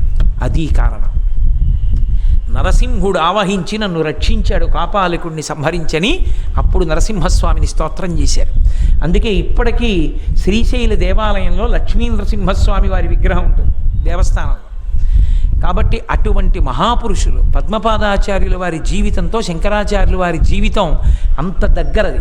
పంచపాదిక అని ప్రత్యేకమైనటువంటి వ్యాఖ్య పద్మపాదాచార్యుల వారు చేశారు. అదంతా తయారు చేసిన తర్వాత బ్రహ్మసూత్ర భాష్యంలో శంకరాచార్యుల వారు చేసినటువంటి భాష్యం మీద వివరణ చేస్తూ 5 అధ్యాయాలకి చేసిన వివరాన్ని మాత్రం శంకరాచార్యుల వారికి చదివి వినిపించారు పుస్తకం పట్టుకుని. ఇంకా మిగిలింది చదవలేదు. చదవకుండా తీర్థయాత్రకు ఎడతానన్నారు. వద్దన్నారు శంకరాచార్యుల వారు. గురువు సేవ కన్నా తీర్థయాత్ర లేదు. సమస్త తీర్థ సారము గురువు పాదములను అంటిపెట్టి ఉంటుంది. ఆ పద రజస్సు తల మీద చల్లుకుంటే చాలు, తీర్థయాత్ర చేసేసినట్టే. వెళ్ళవద్దని చెప్పారు. అయినా వెడతానన్నారు పద్మపాదాచార్యుల వారు. వెళ్ళమన్నారు. వెడితే ఆయన దక్షిణ దేశం వెడుతూ జంబుకేశ్వరం వెళ్ళారు. ఆ జంబుకేశ్వరం వెడుతూ రామనాథం చూడడానికి రామేశ్వరం వెడుతున్నారు. వాళ్ళ మేనమామ గారు కనబడ్డారు, పూర్వాశ్రమం మేనమామ. ఆయనకి నేను రామేశ్వరం వెడతాను, ఈ పుస్తకాలు జాగ్రత్తగా ఉంచమని పరిశీలించి ఇంకా కొన్ని కలపాలనుకుని ఆ పుస్తకాలు పట్టుకెళ్ళారు. వాటిని ఇచ్చారు మేనమామకి. ఆ మేనమామ ఆ పుస్తకాలు చూశాడు. అమ్మ బాబోయ్, బ్రహ్మసూత్ర భాష్యం శంకరాచార్యులు వారు చేస్తే అద్వైత మార్గంలో వ్యాఖ్యానం చేశాడు. ఈ పుస్తకాలు బయట ప్రచారంలోకి వస్తే కర్మ మార్గం నిలబడదని ఆయన మీమాంసకుడు. అందుకని ఆయన ఏం చేశాడంటే, ఆయనకి 2 ఇళ్ళు ఉన్నాయి. ఒక ఇంట్లోకి సామానంతా మార్చి 2వ ఇంట్లో ఈ తాళపత్ర గ్రంథాలు పెట్టి తన ఇల్లు తానే తగలబెట్టేశాడు. తగలబెట్టేసి పద్మపాదాచార్యుల వారు రామేశ్వరం వెళ్ళి తిరిగి వచ్చిన తర్వాత, నా ఇంటికి అగ్ని ప్రమాదం జరిగింది, నువ్వు రాసుకున్న గ్రంథాలన్నీ తగలబడిపోయాయి అన్నాడు. అంటే పద్మపాదాచార్యుల వారు అన్నారు, ఏమీ బెంగ పెట్టుకోకని శంకరాచార్యుల వారికి నమస్కారం చేసి మళ్ళీ రాస్తున్నారు. అమ్మ బాబోయ్, మళ్ళీ వ్రాసేస్తున్నాడు ఎలాగని ఆయన బుద్ధికి మాంద్యం వచ్చి ఆయనకి ఏమీ గుర్తు రాకుండా అయిపోయేటట్టుగా అన్నంలో మందు కలిపి పెట్టేశాడు. ఆ అన్నం తిన్న పద్మపాదాచార్యుల వారికి ఇంకేమీ జ్ఞాపకం రాలేదు. అరేరే, గురువుగారు వద్దన్న పని చేశాను, ఇంత ప్రమాదానికి వెళ్ళాను, ఎక్కడున్నారు గురువుగారని భోగట్టా చేశారు. దగ్గరలోనే ఉన్నారు గురువుగారు, యాత్ర చేస్తూ అంటే సంచారం చేస్తూ ఈ దగ్గర ప్రదేశంలో ఉన్నారని తెలుసుకొని శంకరాచార్యుల వారి దగ్గరికి వెళ్ళి ఆయన కాళ్ళ మీద పడి ప్రార్థన చేశారు. మీరు వద్దన్న పని చేశాను, బుద్ధిమాంద్యం వచ్చిందని శంకరాచార్యుల వారు అనుగ్రహించారు. పోయిందంతే బుద్ధిమాంద్యం. కానీ నేను వ్రాసుకున్నటువంటి వ్యాఖ్యానం అంతా పోయింది అన్నారు. అంటే శంకరాచార్యులు వారు అన్నారు, ఎప్పుడో ఒకసారి నువ్వు మొదటి 5 అధ్యాయాలు నాకు చదివి వినిపించావు. ఆ చదివి వినిపించినది నాకు జ్ఞాపకం ఉంది, నేను మళ్ళీ చెప్తాను వ్రాసుకోమని ఒక్క అక్షరం మళ్ళీ పొల్లుపోకుండా చెప్పేశారు ఒక్కసారి విని. అదే పద్మపాదాచార్యకృత పంచపాదిక. అది ఇప్పటికీ లోకంలో ప్రచారంలో ఉంది. కాబట్టి శంకరులంటే అంత అనుగ్రహ ప్రదాత శిష్యులకి. పద్మపాదాచార్యుల వారికి శంకరాచార్యుల వారికి అంత దగ్గరి సంబంధం. ఇవాళ నేను 4 ప్రధాన శిష్యులలో ఇవాళ నేను మీతో చాలా విషయాలు మాటిచ్చేసాను. నిజానికి 6 అన్నాను, 4 అన్నాను, తేడాలు చెప్తానన్నాను. ఏమవుతుంది, ఎప్పుడు ఇదే బలహీనత నాకు. వేరొక శిష్యుడి గురించి చెప్పకపోతే నేను పొరపాటు చేసిన వాడిని అవుతాను. తోటకాచార్యుల వారు. తోటకాచార్యుల వారి పేరు యథార్థమనకది కాదు. అప్పటికే నేను ఎన్నో శ్లోకాలు వదిలిపెట్టేస్తున్నాను. ఎందుకని అంటే కనీసం ఈ 5 రోజుల్లో కొంత భాగాన్ని విహంగ వీక్షణం చేయాలి అని. తోటకాచార్యుల వారి పేరు ఆనందగిరి. వారు శంకరాచార్యుల వారి దగ్గర 4 శిష్యులు ప్రధానంగా చుట్టూ ఉండేవారు. సురేశ్వరాచార్యుల వారు, పద్మపాదాచార్యుల వారు, హస్తామలకాచార్యుల వారు, తోటకాచార్యుల వారు. ఇది కాక 6000 మంది పాఠం వినేవారు శంకరాచార్యుల వారి దగ్గర. 6000 మంది సన్యాసులు వింటుండేవారు. ఒక్కొక్కసారి శంకరాచార్యుల వారు ప్రయాణం చేస్తుంటే 150 మైళ్ళ దూరం ఆయన వెనకాతల పెడుతుండేవారట. ఆయన వెంట, ఆయన మాట వినడానికి, ఆయనతో నడవడానికి. అంతటి మహాపురుషుడు శంకరులంటే. ఆ శంకరాచార్యుల వారి దగ్గర ఉన్న 4 శిష్యులలో కొంచెం మందబుద్ధి ఆనందగిరి. పాఠం తొందరగా తలకెక్కేది కాదు. ఒక రోజున గురువుగారి శుశ్రూష చేయడానికి ఏదో దూరంగా వెళ్ళాడు ఆయన, ఏదో బట్టలు జాడించడానికో దేనికో. మిగిలిన వాళ్ళకి ఆనందగిరి అంటే చులకన భావం, ఆయనకి ఏం పాఠం అర్థం అవుతుందిలే అని. అందుకని వాళ్ళు అన్నారు, గురువుగారు పాఠం మొదలట్లేదే అన్నారు. ఇంకా ఆనందగిరి రాలేదుగా అన్నారు శంకరాచార్యుల వారు. వస్తే మాత్రం అర్థం అవుతుందా, చెప్పేయండి అన్నారు. ఒక్కొక్కసారి చిత్రం ఏమిటంటే ప్రేమ ఎక్కువైపోయి గురువుగారిని శాసనం చేసేస్తారు. కాబట్టి వాడి గురించి ఎందుకు, చెప్పేయండి పాఠం అన్నారు. శంకరాచార్యుల వారికి అర్థమైంది, ఓహో వాడు పనికి మాలినవాడు, వీళ్ళు పనికి వచ్చేవాళ్ళు, వీళ్ళు తెలివైన వాళ్ళు, ఆయన తెలివి తక్కువ వాడిని వీళ్ళకు ఒక భావన కలిగిందని ఆనందగిరి నడిచేస్తుంటే అనుగ్రహ దృక్కులు ప్రసరించారు. ఒకసారి అనుగ్రహంతో చూశారు, అంతే. ఇవాళ మనం అంటే నిలబడి తోటకాష్టకం చేస్తున్నాం, కానీ అసలు తోటకాష్టకాన్ని చేసే విధానం ఇంకొకటి ఉంది. చేతిలో తప్పెట్లు పట్టుకుని నృత్యం చేస్తూ చెప్తారు. ఒక్కొక్క శ్లోకం చెప్పి సాష్టాంగపడి మళ్ళీ లేచి తప్పెట్లు మోగిస్తూ నృత్యం చేస్తారు. అందుకే ఆ శ్లోకాలు అలా ఉంటాయి. అది చదివేటప్పుడు భారంగానో గంభీరంగానో చదవకూడదు, ఎంత అందంగానో వస్తుంది. విదిత కిల్ల శాస్త్ర సుధా జలధే మహితోపనిషత్కదితార్థనిధే అని ఆనందం వ్యక్తం అవుతూ చదవాలి. ఎందుకనంటే అప్పటి వరకు ఒకటి ఆనందగిరి. ఆయన దగ్గరికి వచ్చి శంకరాచార్యుల వారు అనుగ్రహించేటప్పటికీ శంకరాచార్యుల వారు ఎవరో అర్థమైపోయింది ఆయనకి. అర్థమైపోయి తోటక వృత్తంలో అష్టకం చేశారు. 8 శ్లోకాలు పరమ సంతోషంతో నాట్యం చేస్తూ చెప్పారు.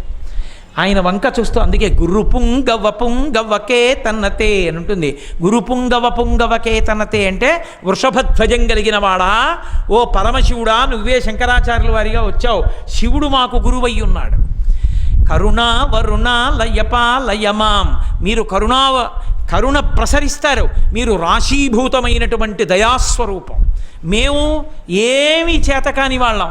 విదితాన్నమయ్యా విశదైక కళ నచకించన కాంచనమస్తి గురో. నా దగ్గర ఏముంది, నాకేమీ రావు, ఒక్క శాస్త్రం తెలియదు. దానికి తోడు నాకు నచకించన కాంచనమస్తి గురో. నా దగ్గర బంగారం లేదు, నా దగ్గర ధనం లేదు, నా దగ్గర ఏమీ లేవు. కానీ మీరు గురువుగారు ఉన్నారు, ఉండగా ఇంకా నాకేం కావాలి? మీరు నన్ను అనుగ్రహించగలరు. ఇంతటి కరుణామూర్తి కనుక నన్ను అనుగ్రహించగలరు కనుక, ఓ శంకర, మీకన్నా నాకు దిక్కెవరు? నాకున్నదొక్కటే, ఏమీ లేనివాణ్ణి నేను, అన్నీ ఉన్నవారు మీరు.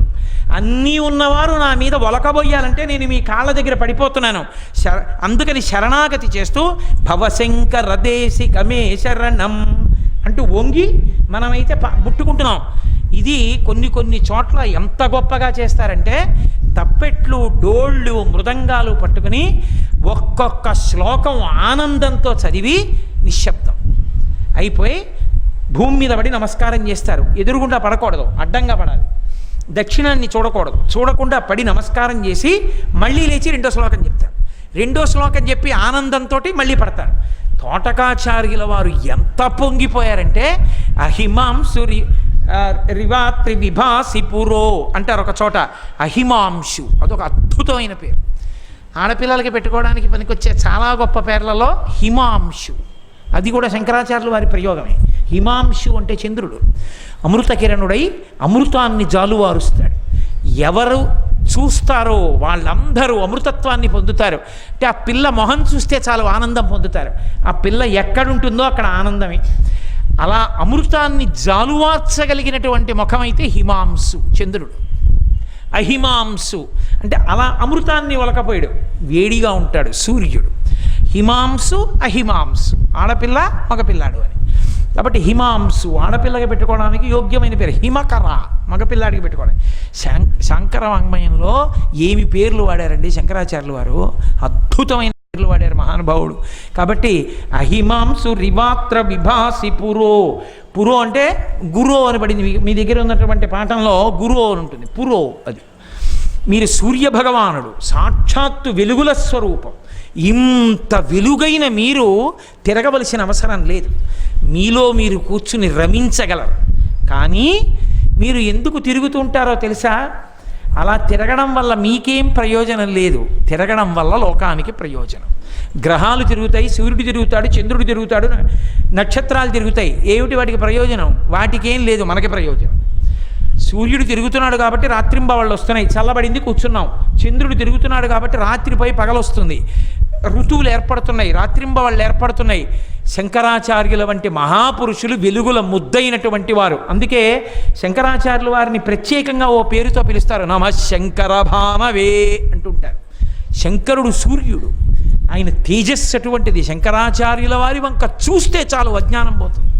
శృతి స్మృతి పురాణానాం ఆలయం కరుణాలయం నమామి భగవత్పాద శంకరం లోకశంకరం. అటువంటి శంకర భగవత్పాదులు కనుక మీరు సశ్చలత అంటారు. మీరు ఈ భూమి మీద తిరుగుతున్నారు ఎందుకు? తిరగడం మీకోసం కాదు, మా కోసం.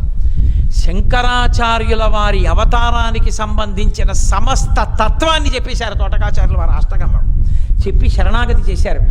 తోటక వృత్తంలో శంకర భగవత్పాదుల యొక్క అవతారానికి సంబంధించిన సమస్త విశేషాల్ని అంత అద్భుతంగా తోటకాచార్యుల వారు చెప్పారు. కాబట్టి తోటక వృత్తంలో చెప్పారు కాబట్టి అప్పటి నుంచి వారికి ఆనందగిరి అన్న నామం కన్నా తోటకాచార్య అన్న పేరు సార్థకమైపోయింది. అలా శంకర భగవత్పాదుల దగ్గర మీకు ఇవాల్టి రోజున నేను సురేశ్వరాచార్యుల వారి గురించి, కుమరల భట్టు గురించి, ఆ తర్వాత తోటకాచార్యుల వారి గురించి, పద్మపాదాచార్యుల వారి గురించి కొంత భాగాన్ని మనవి చేశాను. మీతో నేను ఒక ప్రధానమైన విషయం మనవి చేస్తాను అని మాటిచ్చా. అసలు శంకరుల చుట్టూ ఉండేది నలుగురు శిష్యులే కనపడతారు ఎక్కడ చూసినా. కానీ కంచికామకోటి మఠంలో మాత్రం చంద్రమౌళీశ్వరారాధన జరిగే గోడ మీద 6 శిష్యులతో ఉంటారు శంకరాచార్యుల వారు అని చెప్పాను. అలా 6 ఎందుకు ఉంటారు? ఆ 6 ఎవరు? మరి ఈ నలుగురే కదా ఉండవలసింది, అక్కడ 6 ఎందుకు ఉంటారు? ఈ తేడా ఎందుకు వచ్చింది చెప్తానని చెప్పాను. ఇది కాకుండా శంకరాచార్యుల వారి 9 శిష్యులలో హస్తామలకాచార్యుల వారన్న పేరు ఏ కారణం చేత వచ్చింది 4వ శిష్యుడికి? ఆయన వైభవం ఏమి అన్న విషయాన్ని, అది కాక శంకరాచార్యుల వారి విషయంలో ఒక అద్భుతాన్ని చేసిన కుర్రవాడు ఒకడున్నాడు. వాడు ఎన్నేళ్లవాడు అనుకుంటున్నారు? 7 ఏళ్లవాడు. 7 ఏళ్లవాడు సర్వజ్ఞపీఠాన్ని శంకరాచార్యుల వారు అధిరోహిస్తుంటే తండ్రితో కలిసి వచ్చాడు వాదన చేయడానికి. తండ్రి ఓడిపోయాడు. ఓడిపోతే కొడుకు అన్నాడు, మా నాన్నని ఓడిస్తే అయిపోయింది అనుకున్నారేమో, నాతో వాడించండి అన్నాడు. తెల్లబోయారు అందరూ. 7 ఏళ్ల పిల్లాడు. శంకరాచార్యుల వారు చూసి వాదిస్తాను రమ్మన్నారు. శంకరాచార్యుల వారితో 4 రాత్రులు 4 పవళ్ళు వాదించాడు. వాడు సామాన్యుడు కాడు. వాడు శంకరాచార్యుల వారికి గోవింద భగవత్పాదులకి శంకరుడు ఎంత ఇష్టమో శంకరులకి ఆ పిల్లవాడు అంత ఇష్టం. ఆ చరిత్ర ఎక్కడుందో, ఆ ఇద్దరెవరో, ఏం చేశారో, ఆ ఇద్దరి పేర్లు ఎక్కడున్నాయో, ఆ విశేషాలు ఏమి అన్న విషయాన్ని కామకోటి మఠంలో 6 ఎవరు, బయట 9లో హస్తామలకాచార్యుల వారు, అసలు ఆరాధనా విధానాన్ని నిత్య పూజ ఎలా చేయమని శంకరాచార్యులు వారు నిర్దేశించారు, వారు ఎందుకు షణ్మత స్థాపనాచార్య అయ్యారు, వారు ఎందుకు ఆ పూజ చేసేటప్పుడు పంచాయతన పూజని ఎందుకు నిర్ధారించారు, దాని వెనక ఎన్ని రహస్యాలు నిక్షేపించారు, ఈ విశేషాలన్నీ కూడా రేపు శంకర జయంతి కనుక రేపటి రోజున అవి వినడం కన్నా మంచి పని ఇంకొకటి లేదు. అందుకే రేపటి రోజు 6:30 ప్రారంభించి ఆ విషయాల మీద తప్పకుండా ప్రసంగం చేస్తాను. రేపు శంకర జయంతి పరమాద్భుతమైన తిథి. ఇంకా అంతకన్నా తిథి మనం తరించడానికి వేరొకటి ఉండదు. శంకర జయంతిని సక్రమంగా నిర్వహణ చేసుకోకపోతే జీవితంలో ఏదో పెద్ద విషయాన్ని వదులుకున్నట్టే. ఒకానొకప్పుడు ఎప్పుడో నేను త్రిపుర సుందరి అమ్మవారి దేవాలయంలో శంకరాచార్య స్వామి వారి మూర్తి ఉంటే బాగుంటుంది అని అంటే నల్లమిల్లి సత్యనారాయణ రెడ్డి గారు ముందుకొచ్చి ఆ రోజుల్లో అద్భుతమైన దేవాలయాన్ని నిర్మాణం చేశారు. అప్పటి నుంచి కాకినాడలో ప్రతి శంకర జయంతి నాడు మనం త్రిపుర సుందరి అమ్మవారి దేవాలయంలో ఉన్న శంకరాచార్య స్వామి వారికి అభిషేకం చేసి, ఉదయం వేడెక్కిపోతుంది కాబట్టి తొందరగా 6 గంటలకే పల్లకీ పట్టుకుని శంకరాచార్యుల వారి పల్లకీ పట్టుకోవడం, శంకరాచార్యుల వారి పల్లకీ వెనక వెళ్ళడం, ఈ రెండూ కూడా గొప్పవి. ఆడవాళ్ళు పల్లకీ పట్టుకోరు, కానీ పల్లకీ వెనక నడుస్తారు. జయ జయ శంకర హర హర శంకర అంటూను. మగవాళ్ళు పైన చొక్కా బనీన్ లేకపోతే పల్లకీ పట్టుకోవచ్చు, ఎవరైనా పట్టుకోవచ్చు. పంచె కట్టుకుంటే చాలా మంచిది. పంచె కట్టుకోవడం రాకపోతే కనీసంలో కనీసం పైన చొక్కా బనీన్ లేకుండా పల్లకీ పట్టుకోవచ్చు. రేపు త్రిపుర సుందరి అమ్మవారి దేవాలయంలో ఉదయం 6 గంటలకి బయలుదేరుతుంది పల్లకి. బయలుదేరి ఊరిరిగింపుగా వీధుల్లో తిరిగి మళ్ళీ మనం త్రిపుర సుందరి అమ్మవారి దేవాలయానికి వెళ్ళిపోతాం. వెళ్ళిపోయిన తర్వాత శంకరాచార్యుల వారికి అభిషేకం ఉంటుంది. శంకరాచార్యుల వారికి అభిషేకం అయిపోయిన తర్వాత జగద్గురువులకి కట్నం ఇవ్వాలి. శంకరాచార్యుల వారు ఏం పుచ్చుకుంటారు, ఏం పుచ్చుకోరు. జగద్గురువులకి కట్నం అంటే 2 ఇస్తాం. ఒకటి గురువుగారికి కట్నం అంటే 116 అని కదా. 116 అంటే 108 శంకరాచార్యుల వారి నామాలు చెప్పి, శంకరాచార్యుల వారు శివావతారం గనక 8 శివనామములు చెప్తాం. భవాయ దేవాయ నమః విని ఆ 8 108 కలిపి 116 నామాలు చెప్పాలి. శంకరాచార్యుల వారి ముందు కూర్చుని చెప్పి తోటకాష్టకంతో వారికి నమస్కారం చెయ్యాలి. చేస్తే మనం గురువుగారికి ఆ రోజున చెయ్యవలసింది చేసినట్టు. గురువుగారి అనుగ్రహం కలిగితే వచ్చే గొప్ప అదృష్టం ఏమిటో తెలుసా? నేను ఏదో చెప్తున్నానని మీరు అనుకోకండి. శంకర జయంతి నాడు శంకరాచార్యుల వారి పల్లకీ పట్టుకున్న, తోటకాష్టకం చదివిన, 116 నామాలు చెప్పిన, శంకరుల అభిషేకం చూసిన, శంకరాచార్యుల వారి అభిషేకం జరుగుతున్న ప్రదేశంలో పల్లకీ వెళ్ళిన చోట ఎవరో ఒకరే చెయ్యాలనేం లేదు. ఎవరికి తోచినది తెచ్చి వాళ్ళు ప్రసాదంగా పంచిపెట్టచ్చు. ఇంట్లో వండిన పదార్థాలు తేకూడదు. అరటిపళ్ళు, ద్రాక్ష పళ్ళు, అలాంటి పళ్ళు కానీ, జీడిపప్పు కానీ, కిస్మిస్ పళ్ళు కానీ, పటికి బెల్లం కానీ ఎవరికి తోచింది వారు తెచ్చి ప్రసాదంగా పంచిపెట్టుకోవచ్చు. శంకర జయంతి నాడు విసినికర్రలు పంచిపెట్టుకోవచ్చు. కానీ మొట్టమొదట శంకరాచార్యుల వారికి ఇప్పించి విసిరిన తరువాతే మిగిలిన వాళ్ళకి విసినికర్ర ఇవ్వాలి. ఎందుకంటే ఎదురుగుండా గురువు గారు ఉన్నారు కాబట్టి మనం విసురుకోకూడదు. అటువంటి శంకర భగవత్పాదుల పల్లకీ పట్టుకున్న, తోటకాష్టకం చదివినా, 116 నామాలు చెప్పినా నన్ను బాగా నమ్మండి, నేను యథార్థం చెప్తున్నా.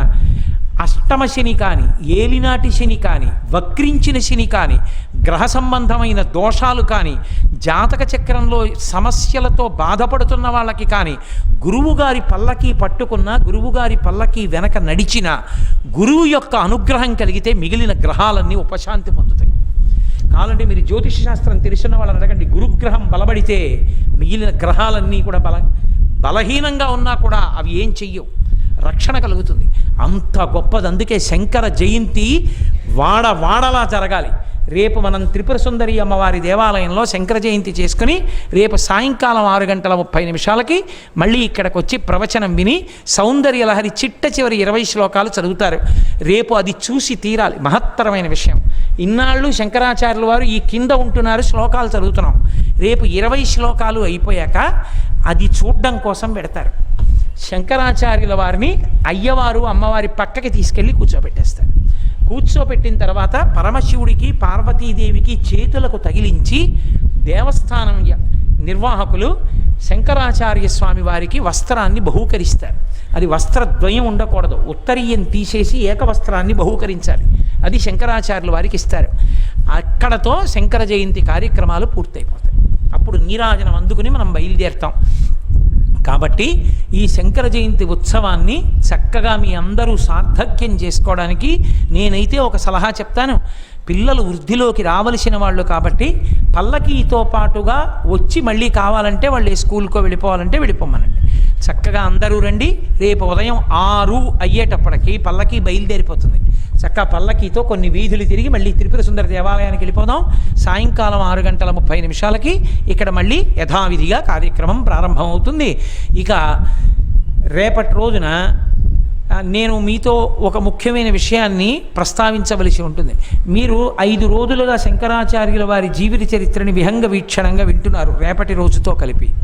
రేపు శంకర జయంతి అయిపోయిన తర్వాత ఎల్లుండి అంటే రేపు గురువారంతో నందననామ సంవత్సర శంకర జయంతి కలిసింది. అది విచిత్రం. శంకరులు నందననామ సంవత్సరంలో పుట్టారు. వారం గురువారం ఎంత బలంగా కలిశాయో చూడండి ఏడాది. అదే మనల్ని రక్షిస్తుంది. కాబట్టి ఆర్ద్రా నక్షత్రం మధ్యాహ్నానికి ఉంది. అందుకే ఇక్కడ శంకరాచార్య స్వామి వారికి అభిషేకం 10 గంటలు దాటిన తర్వాత జరుగుతుంది. ఇందులో మీరు ఒకటి జ్ఞాపకం పెట్టుకోండి. రేపటి ఉపన్యాసం కూడా మీరు వినేసిన తర్వాత మీకు ఎన్ని వచ్చు ఎన్ని రావు పక్కన పెట్టేసేయండి. మీకు మీరే మీ స్నేహితుల్ని ఎంచుకొని, అంటే ఉపన్యాసంలో ఉన్న వాళ్ళని నేను గుర్తుపట్టేయగలను, అంత అమాయకుడినేం కాదు. మీరు బయట విద్వాంసుల్ని తీసుకొచ్చి చెప్పేస్తానంటే నేను పసిగట్టేయగలను. ఇక్కడ ఉపన్యాసం విన్నవాళ్ళు ముగ్గురు కలిపి ఒక టీమ్గా, ఇంట్రెస్ట్ ఉన్నవాళ్ళు, దాని మీద అనురక్తి ఉన్నవాళ్ళు, మేము ముగ్గురం కలిపి ఒక టీమ్గా ఉంటాం అని చెప్పి రేపు సాయంకాలం 5 గంటల నుంచి ఆఫీసులో పేర్లు రాసుకుంటారు. పేర్లు ఇస్తే ఏదో జటిలమైన ప్రశ్నలు ఏం అడగం, చాలా తేలిక ప్రశ్నలే అడుగుతాను. కొన్ని ఉన్నా ఆలోచింప చేయడానికి. ఎల్లుండి సాయంకాలం 6:30 ఒక క్విజ్ ఒకటి కండక్ట్ చేస్తాం. ఈ 5 రోజుల్లో శంకరాచార్యుల వారి గురించి మీరు ఎన్ని పట్టుకోగలిగారు అన్నది చూడడానికి. మొట్టమొదటి 3 టీములు అంటే 3x3 9. ఆ 9కి చక్కటి బహుమానాలు అందచేయబడతాయి. కాబట్టి అందులో స్త్రీ పురుష వివక్ష ఏం లేదు. మీరు మీ పక్కన సహచరుల్ని మీరే ఎంచుకొని ముగ్గురు కలిపి ఒక టీమ్గా పేర్లు ఇస్తే, అది ఒక టీం కావచ్చు, 2 టీములు కావచ్చు, 3 టీములు కావచ్చు. 3 టీములే ఉంటే ముగ్గురికి ప్రైజ్ ఖాయం అనుకోకండి. క్విజ్ మాస్టర్ వాడు ఉంటాడు, అందుకని 2 ఉంటేనే ప్రైజ్ ఖాయం. క్విజ్ మాస్టర్తో కలిపి ఆయన ఉదారుడైతే ఏమో ముగ్గురికి ఇచ్చేయచ్చు తను వదిలేసి. కాబట్టి చక్కగా మీరు టీములుగా మన దేవాలయంలో చేస్తున్న మొట్టమొదటి కార్యక్రమం. ఎందుకంటే ఒకసారి సింహావలోకనం చేస్తే ఇది ఏదో కాంపిటీషన్ కోసం కాదు. ఒక ప్రశ్న వేసినప్పుడు శంకరాచార్యుల వారి గురించి కొద్దిసేపు ఆలోచించారనుకోండి, జగద్గురువుల గురించి ఆలోచించడమే తపస్సు. ఆ తపస్సే మనని కాపాడుతుంది, ఆ తపస్సు రక్షిస్తుంది. ఆ ఆలోచింప చేయడం కోసం ఈ ప్రయత్నం, అందరికీ రక్షణ పెట్టడానికి తప్ప ఏదో ఉత్తుత్తినే అర్థం పర్థం లేకుండా చేసేటటువంటి ఆ పోటీలు కావు ఇవి. దాని వలన వాళ్ళకు ఒక ప్రయోజనం కలగాలి అని, దాని వలన పేర్లు కొన్ని సందర్భాలు బాగా జ్ఞాపకం ఉంచుకుంటారు. కొన్ని విన్నానని గుర్తొస్తూ ఉంటుంది. అదే తపస్సు, మనస్సు దాని దగ్గరికి వెళ్ళడం. విన్నారుగా, నృసింహస్వామిని 1 రోజు పాటు పట్టుకున్నందుకు నరసింహస్వామిని కట్టేయగలిగాడు బోయేవాడు. అదిగో ఆ భక్తి కోసం ఎల్లుండి సాయంకాలం 6:30 క్విజ్ కాంపిటీషన్ ఉంటుంది. రేపు సాయంకాలం 5 గంటల నుంచి పేర్లు తీసుకుంటారు. గోపాలకృష్ణ గారు ఆఫీసులో ఎవరినో ఒకళ్ళని పెడతారు, మీరు 5 గంటల నుంచి పేర్లు ఇవ్వచ్చు. ఆ పేర్లు ఇచ్చిన టీమ్స్ అన్నింటికీ కూడా ఏబిసిఓ లేకపోతే మళ్ళీ ఆవేందుకో అక్షరాలు శంకరాచార్యుల వారు మీరు క్విజ్ పెట్టుకుంటూ ఈ అనో రాసిస్తారు. ఎవరెవరు అలా పాల్గొందాం అనుకున్నారో ఆ బృందాలు చక్కగా ఎల్లుండి సాయంకాలం 6:30 ఆ ప్రశ్నోత్తర కార్యక్రమమునందు పాల్గొనవచ్చు. కాబట్టి రేపు ఉదయం 6 గంటలకు అందరూ త్రిపుర సుందరి అమ్మవారి దేవాలయానికి రండి. చక్కగా అక్కడ మనం శంకర జయంతిని నిర్వహణ చేసుకుని స్వామి అభిషేకం ఊరిరిగింపులో పాల్గొందాం. ఈ ఇవాల్టి ఉపన్యాసాన్ని ఇక్కడితో పూర్తి చేస్తూ నేను కిందకి దిగొచ్చిన తరువాత మంగళం చెప్పి కిందకు వచ్చిన తర్వాత శంకర భగవత్పాదులకి తోటకాష్టకంతో నమస్కారం చేసి శంకరుల పల్లకీతో వెళ్ళొచ్చి సౌందర్యలహరి 61 నుంచి 80 వరకు శ్లోకాలు శంకరాచార్యుల వారికి విజ్ఞాపనం చేసి నీరాజనం పుచ్చుకుని బయలుదేరతాం. మంగళాశాసనపరై పదాచార్య పురోగమై సర్వైశ్చ పూర్వైరాచార్యై సత్కృతాయాస్తు మంగళం. మంగళం కోసలేంద్రాయ మహనీయ గుణాత్మనే చక్రవర్తి తనూజాయ సర్వభౌమాయ మంగళం. ఉమాకాంతాయ కాంతాయ కామితార్థప్రదాయినే శ్రీగిరీశాయ దేవాయ మలినాథాయ మంగళం. సర్వం శ్రీ ఉమామహేశ్వర పరబ్రహ్మార్పణమస్తు. స్వస్తి. విదితాఖిల శాస్త్ర సుధా జలధే మహితోపనిషత్ కథితార్థనిధే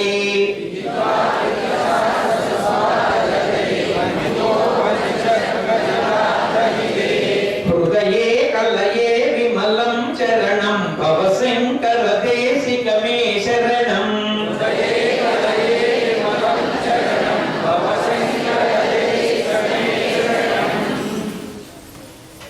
కరుణా వరుణాలయ పాలయ మాం భవసాగర దుఃఖ విదూనహృదం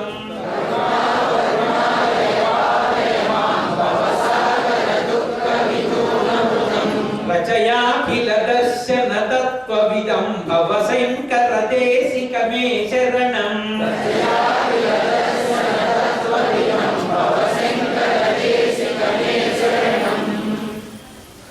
భవతా జనతా సుహితా భవితా నిజ బోధ విచారణ చారుమతే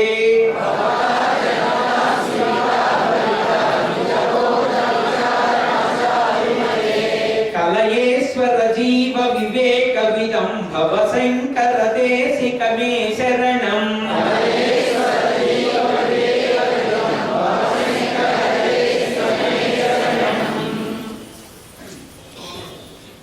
భవయేవ భవానితి మే నితరం సమజాయత చేతసి కౌతుకితా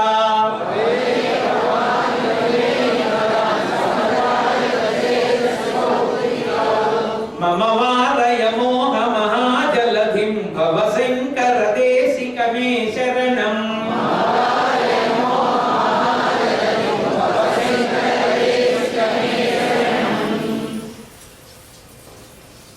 సుకృతే ధికృతే బహుధా భవతో భవితా సమదర్శన లాలసతా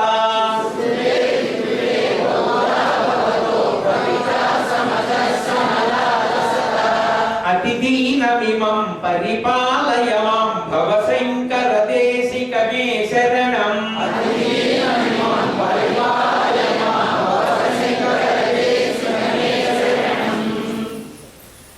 జగతీమవితుం కలితాకృతయో విచరంతి మహామహసశ్చలతః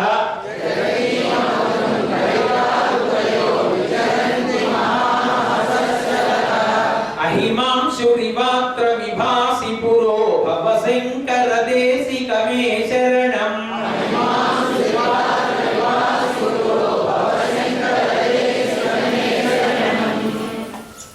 గురు పుంగవ పుంగవ కేతనతే సమకామయతాం నహి కోపి సుధీః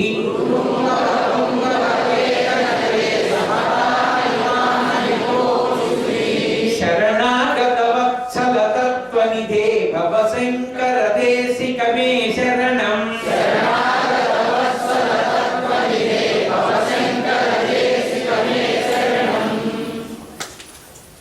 విదితానమయా విశదైక కళా న చ కించన కాంచనమస్తి గురో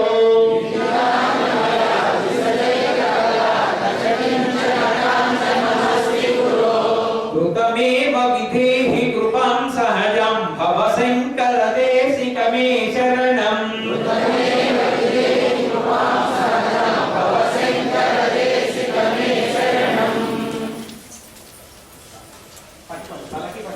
జై జై శంకర జపించు చేసు జై జయ శంకర జయ శంకర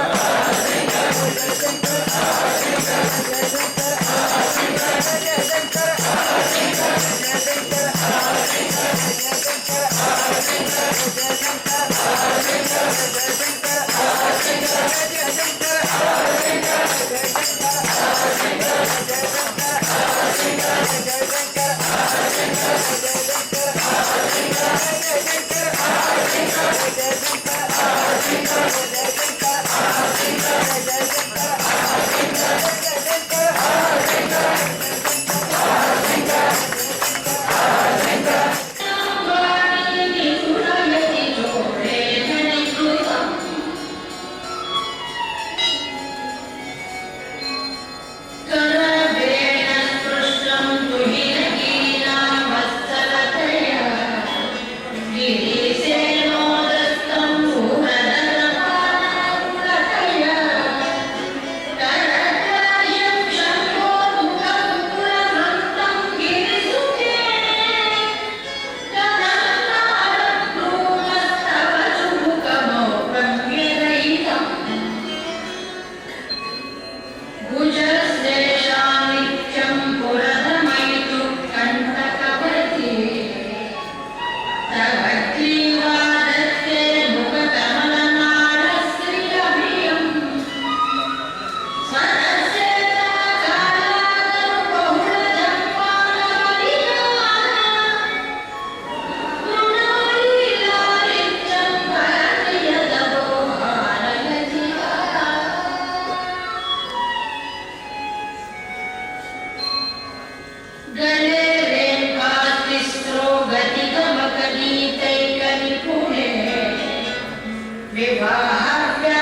समर्पयामि। नमः पार्वतीपतये।